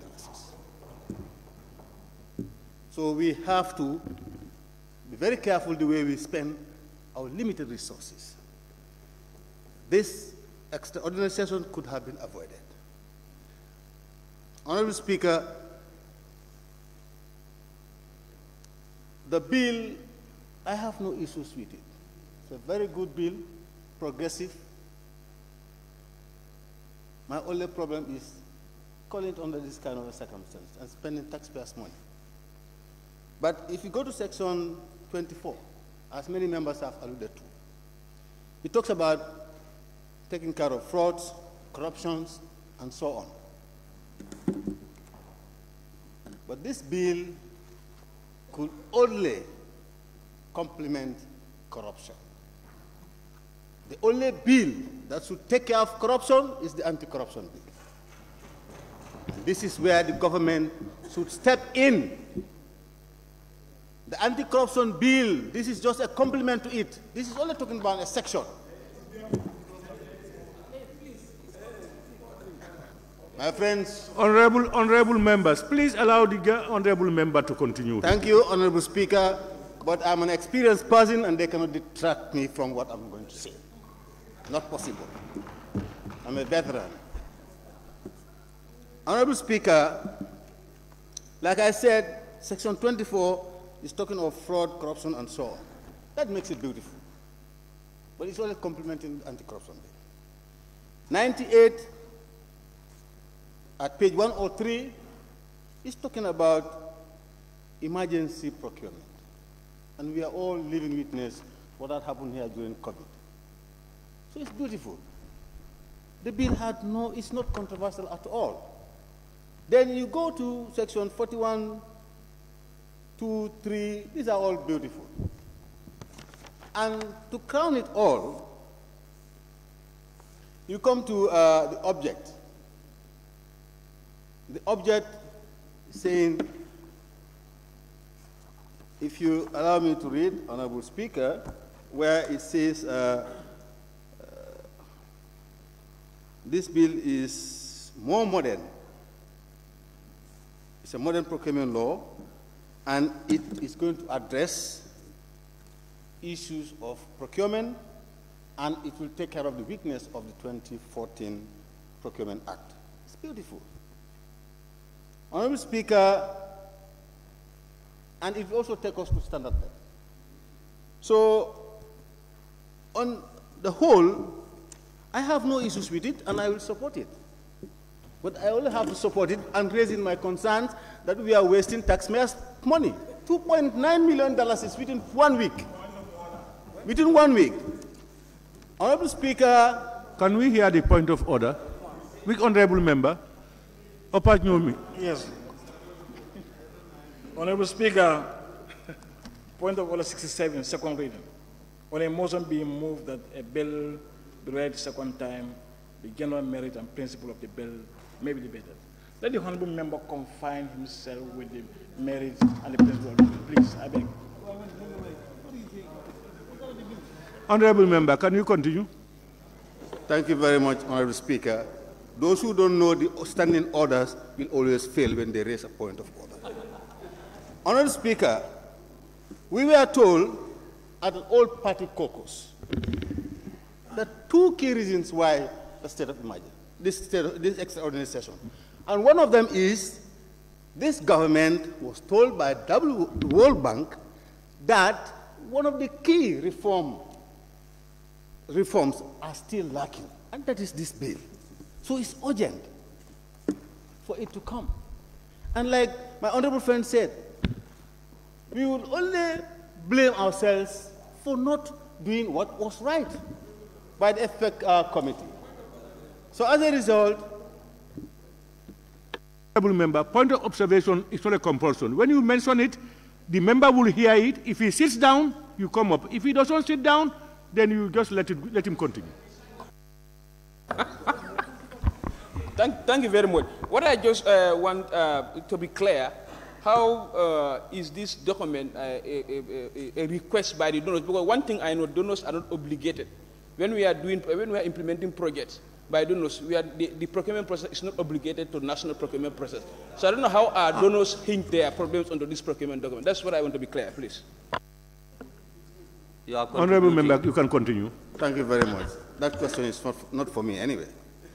Honorable Speaker, like I was saying... Honorable member, you are the one being observed. You were the one being observed. Of course, that's why I sat down. Yeah, but you are now saying it's not for... It's not for, that question is not for me. maybe that's for the minister.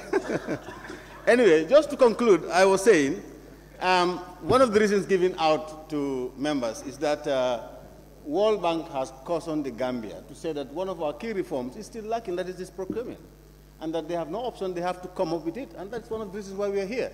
But however, overall, I support the bill, and I will continue with it. Thank you very much. Thank you very much, Honorable Member for Serekunda West. I now invite the Honorable Member for Woolly East.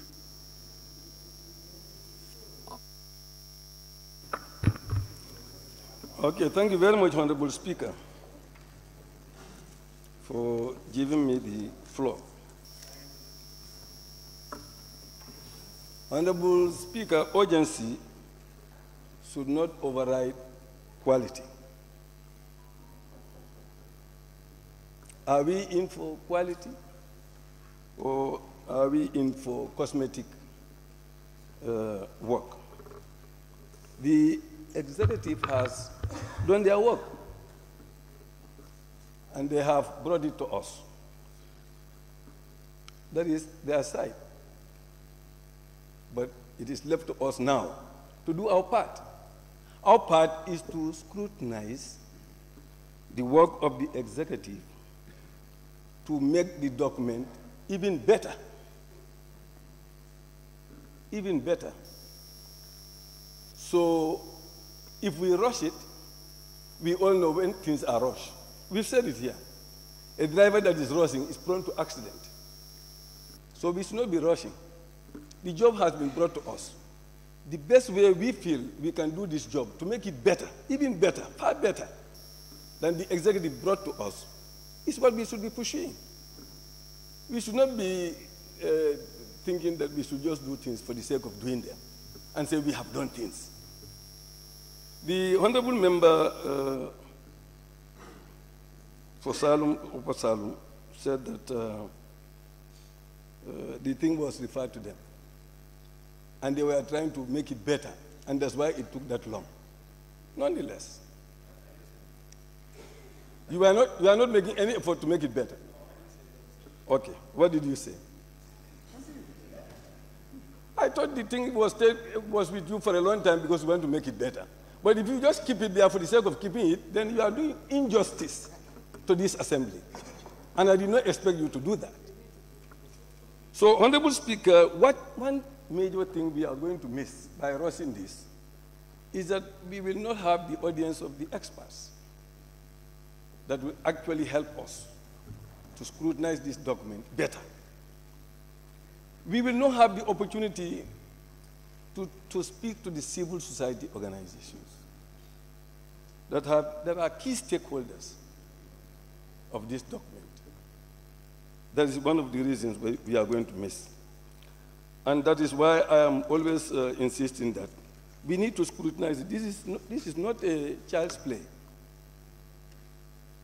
You can copy examples from other parts of the world, but are they applicable to your own country?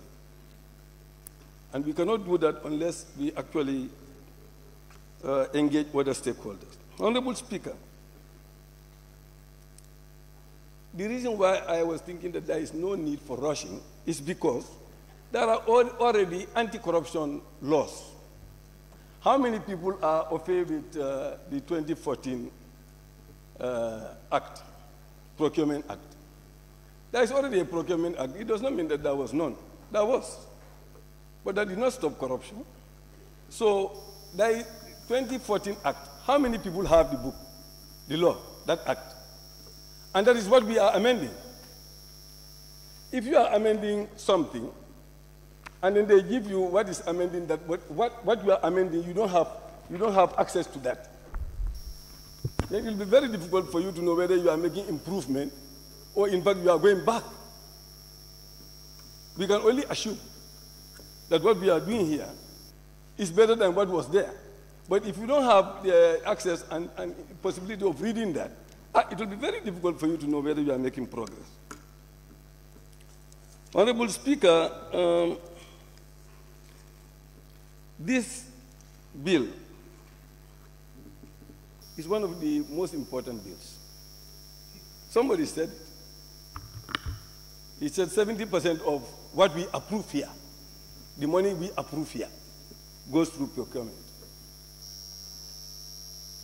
I know if it is 24 billion that you approve here, that means that at least 19 billion will go through one form of procurement or the other.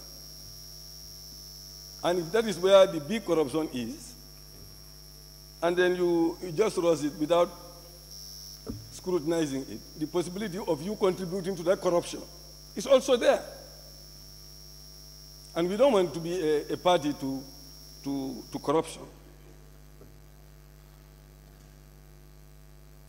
Honorable Speaker, what we are looking for is to reform the existing procurement law or the rules.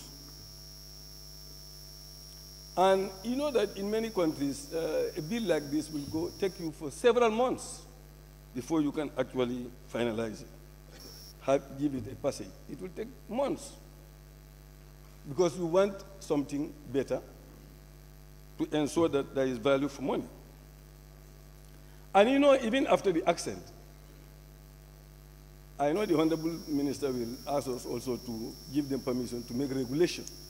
So it does not mean that when you pass it today, tomorrow, your so-called procurement thing will work. No, there has to be regulations to that effect. We have to make further regulations, secondary regulations, to ensure that this bill is implemented. And the information I have from Grapevine, is that the GPPA is not a party to this, and it's a big stakeholder.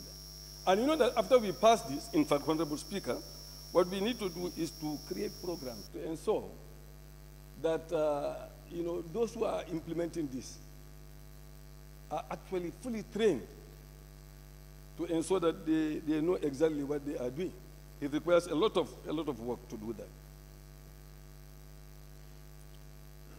I also believe that, Honorable Speaker, there should be a written guideline as to how this bill will be implemented. We need a written guideline, not just in this form. It's like a manual of some sort that will help us to implement this, so that anybody who looks at it straight away, you will know exactly how you should go about implementing this. We know we have very nasty experiences with procurement in this country. You know, people do things, and you know, it's like formality, and it should not just be formality. It should go through the right way. Honorable Speaker, it would be interesting to know the coverage of this act, if it becomes an act. Is it the local government too should be part of it? The parastatals, the different ministries and departments are all part of it. Anybody that is touching on public funds should be part of this, or should be covered by this procurement. Even the utility sector, the GUC, how do you call it, the NAWEC, since they are dealing with water and all this, and public funds are going there, they need to be part of this, should be covered.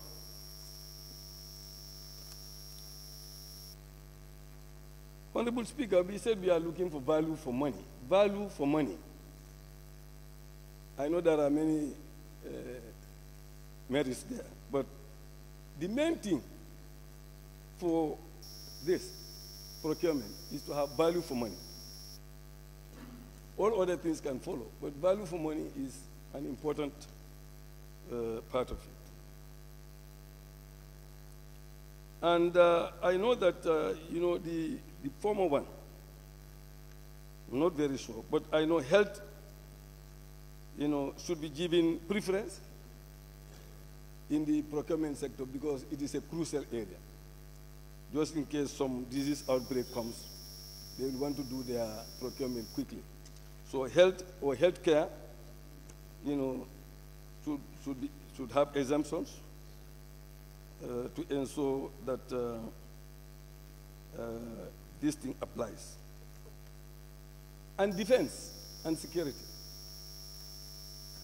It does not mean that everything that comes on the defense should be single source or should not be taken care of by this. I believe that they may need, we may need to simplify and make it flexible,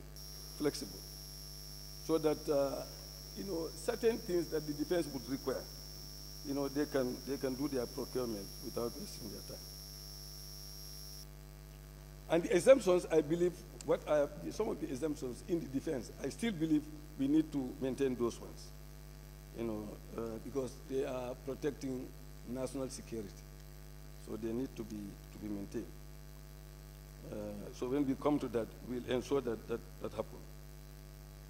Now, the big question was the single source. At one point, it was said that when an amount is 10 million or above, it should not be single source. Another moment, it was removed. So where are we? So that we ensure that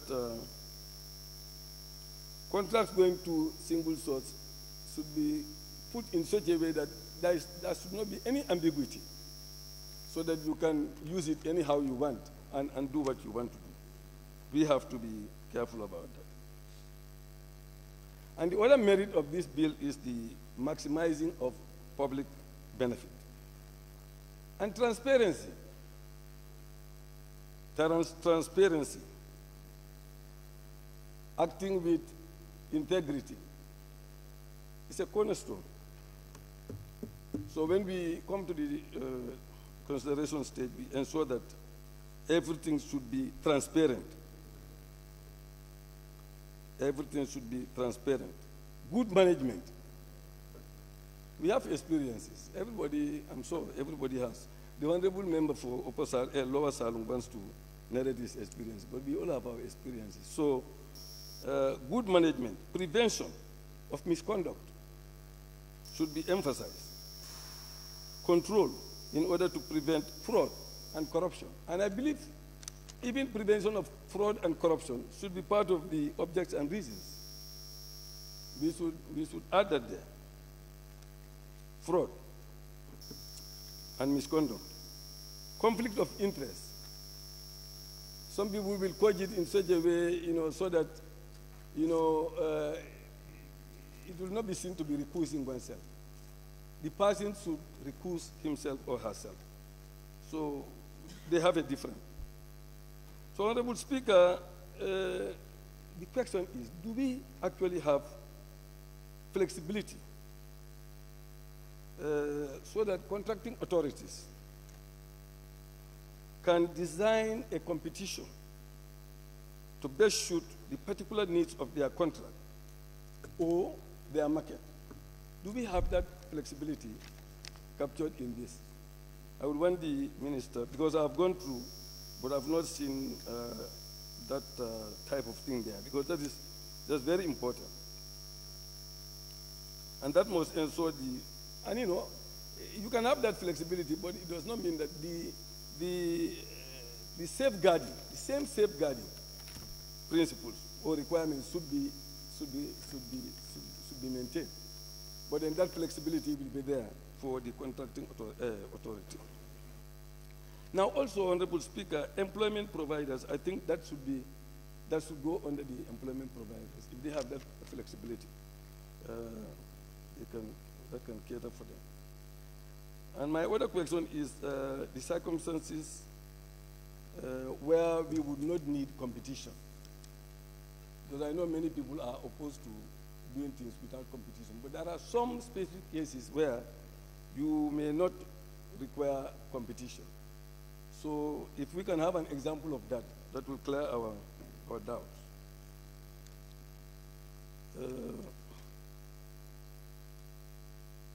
Honorable Speaker, my last thing is that my opinion,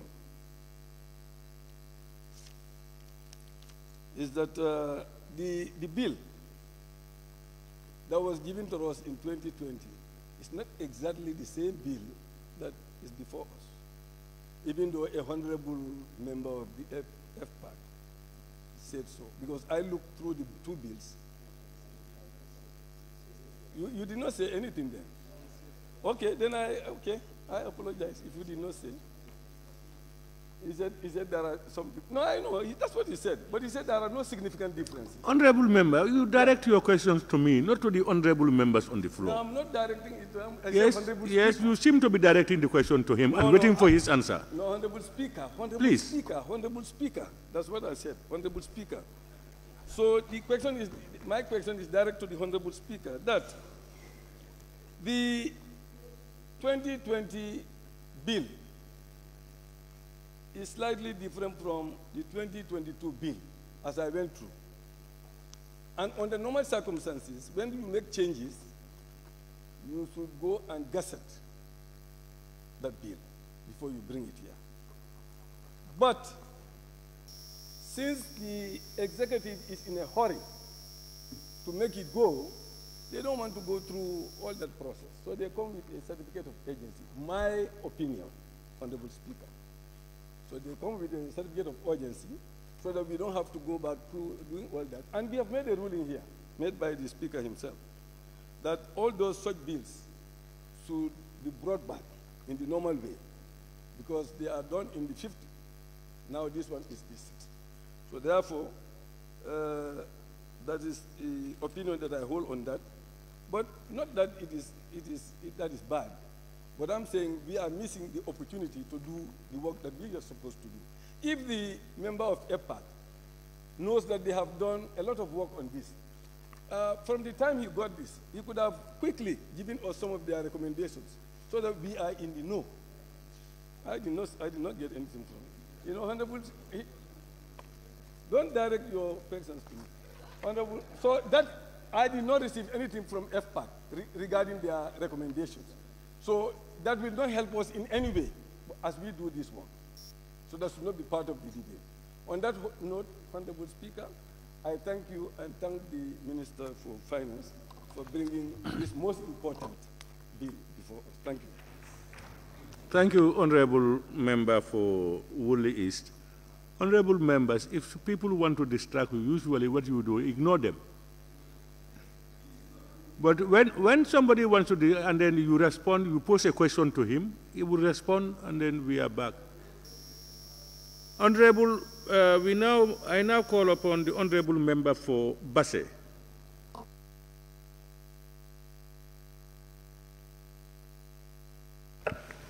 Thank you, Honorable Speaker, for giving me the floor.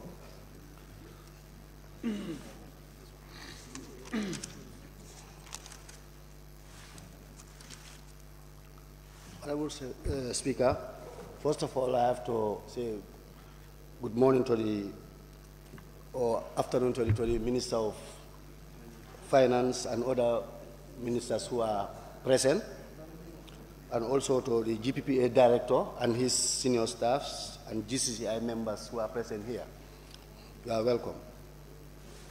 Honorable Speaker, looking at the importance or the merits of this bill, it cannot be overemphasized. But first of all, I have to thank the GPPA Director and his staff for doing a good job when it comes to scrutinizing some of procurement contracts and giving approvals. Honorable Speaker, looking at the objectives and reasons of this bill, first, it is trying to at least align it with the modern standard of procurement.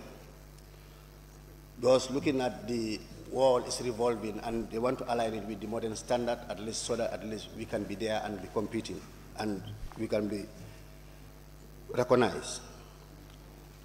The other one is the open contracting initiatives and also to allow other groups to be considered, that is the marginalized group, that is the youths, the women, and the PWD, that is the people with disability. Also, it's trying to discourage the single sourcing. This bill is also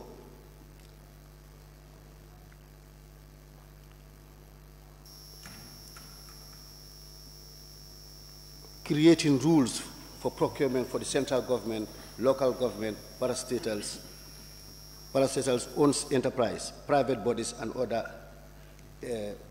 entities managing public funds. Honorable Speaker, the most important thing is this bill is also looking at the e-procurement, which is trying to reduce the interference of human nature in it.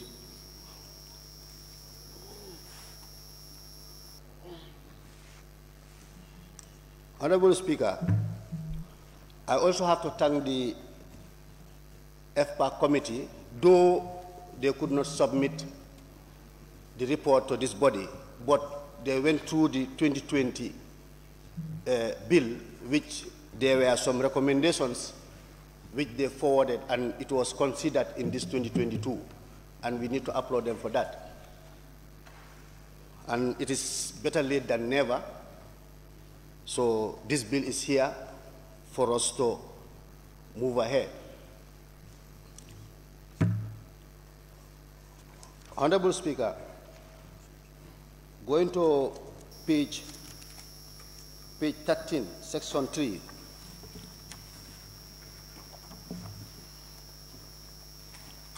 Looking at the objectives, if you can permit me, A, B, C, D, and E.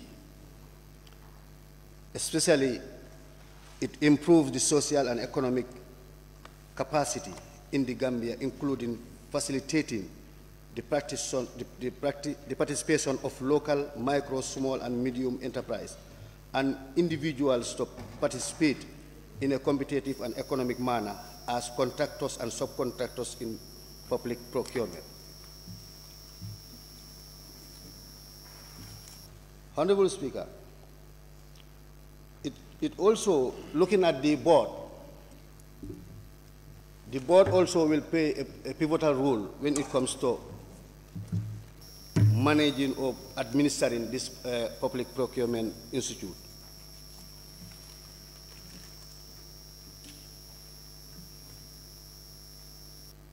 There is a recommendation by the FPAC which was put forward when it comes to the membership of the board, but I don't know reasons best known to them.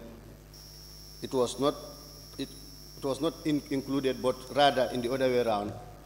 But I know we will bring it at the third reading, because here we are just talking about the merits of the bill. We will come to that.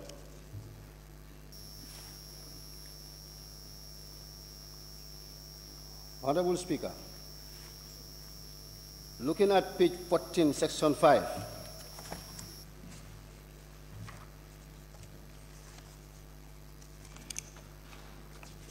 sorry, page 25, section 20, that is the procurement principles.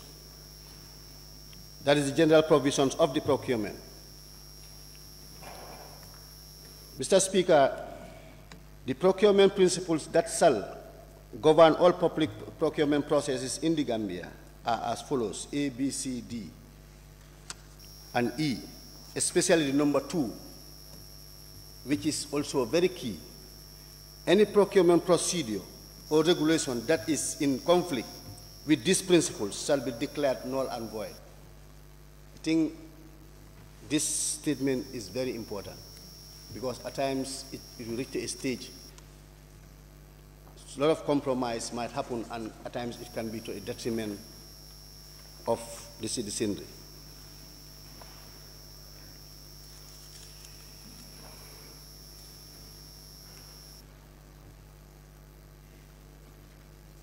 Honorable Speaker, as the Honorable Member for Upper Salum, Honorable Ajimbo, alluded, the domestic preference, looking at number 1, which reads as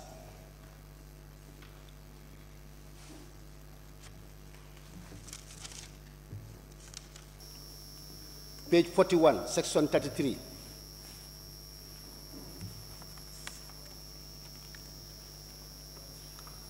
That is number 1.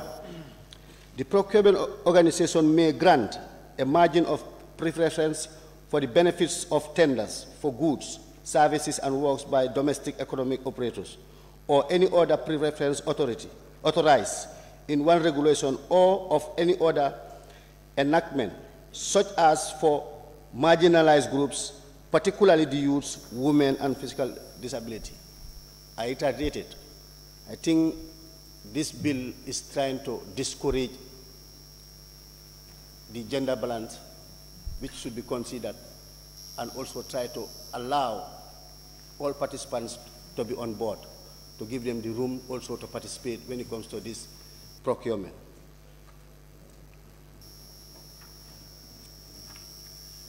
Mr. Speaker, I really thank, or I will also join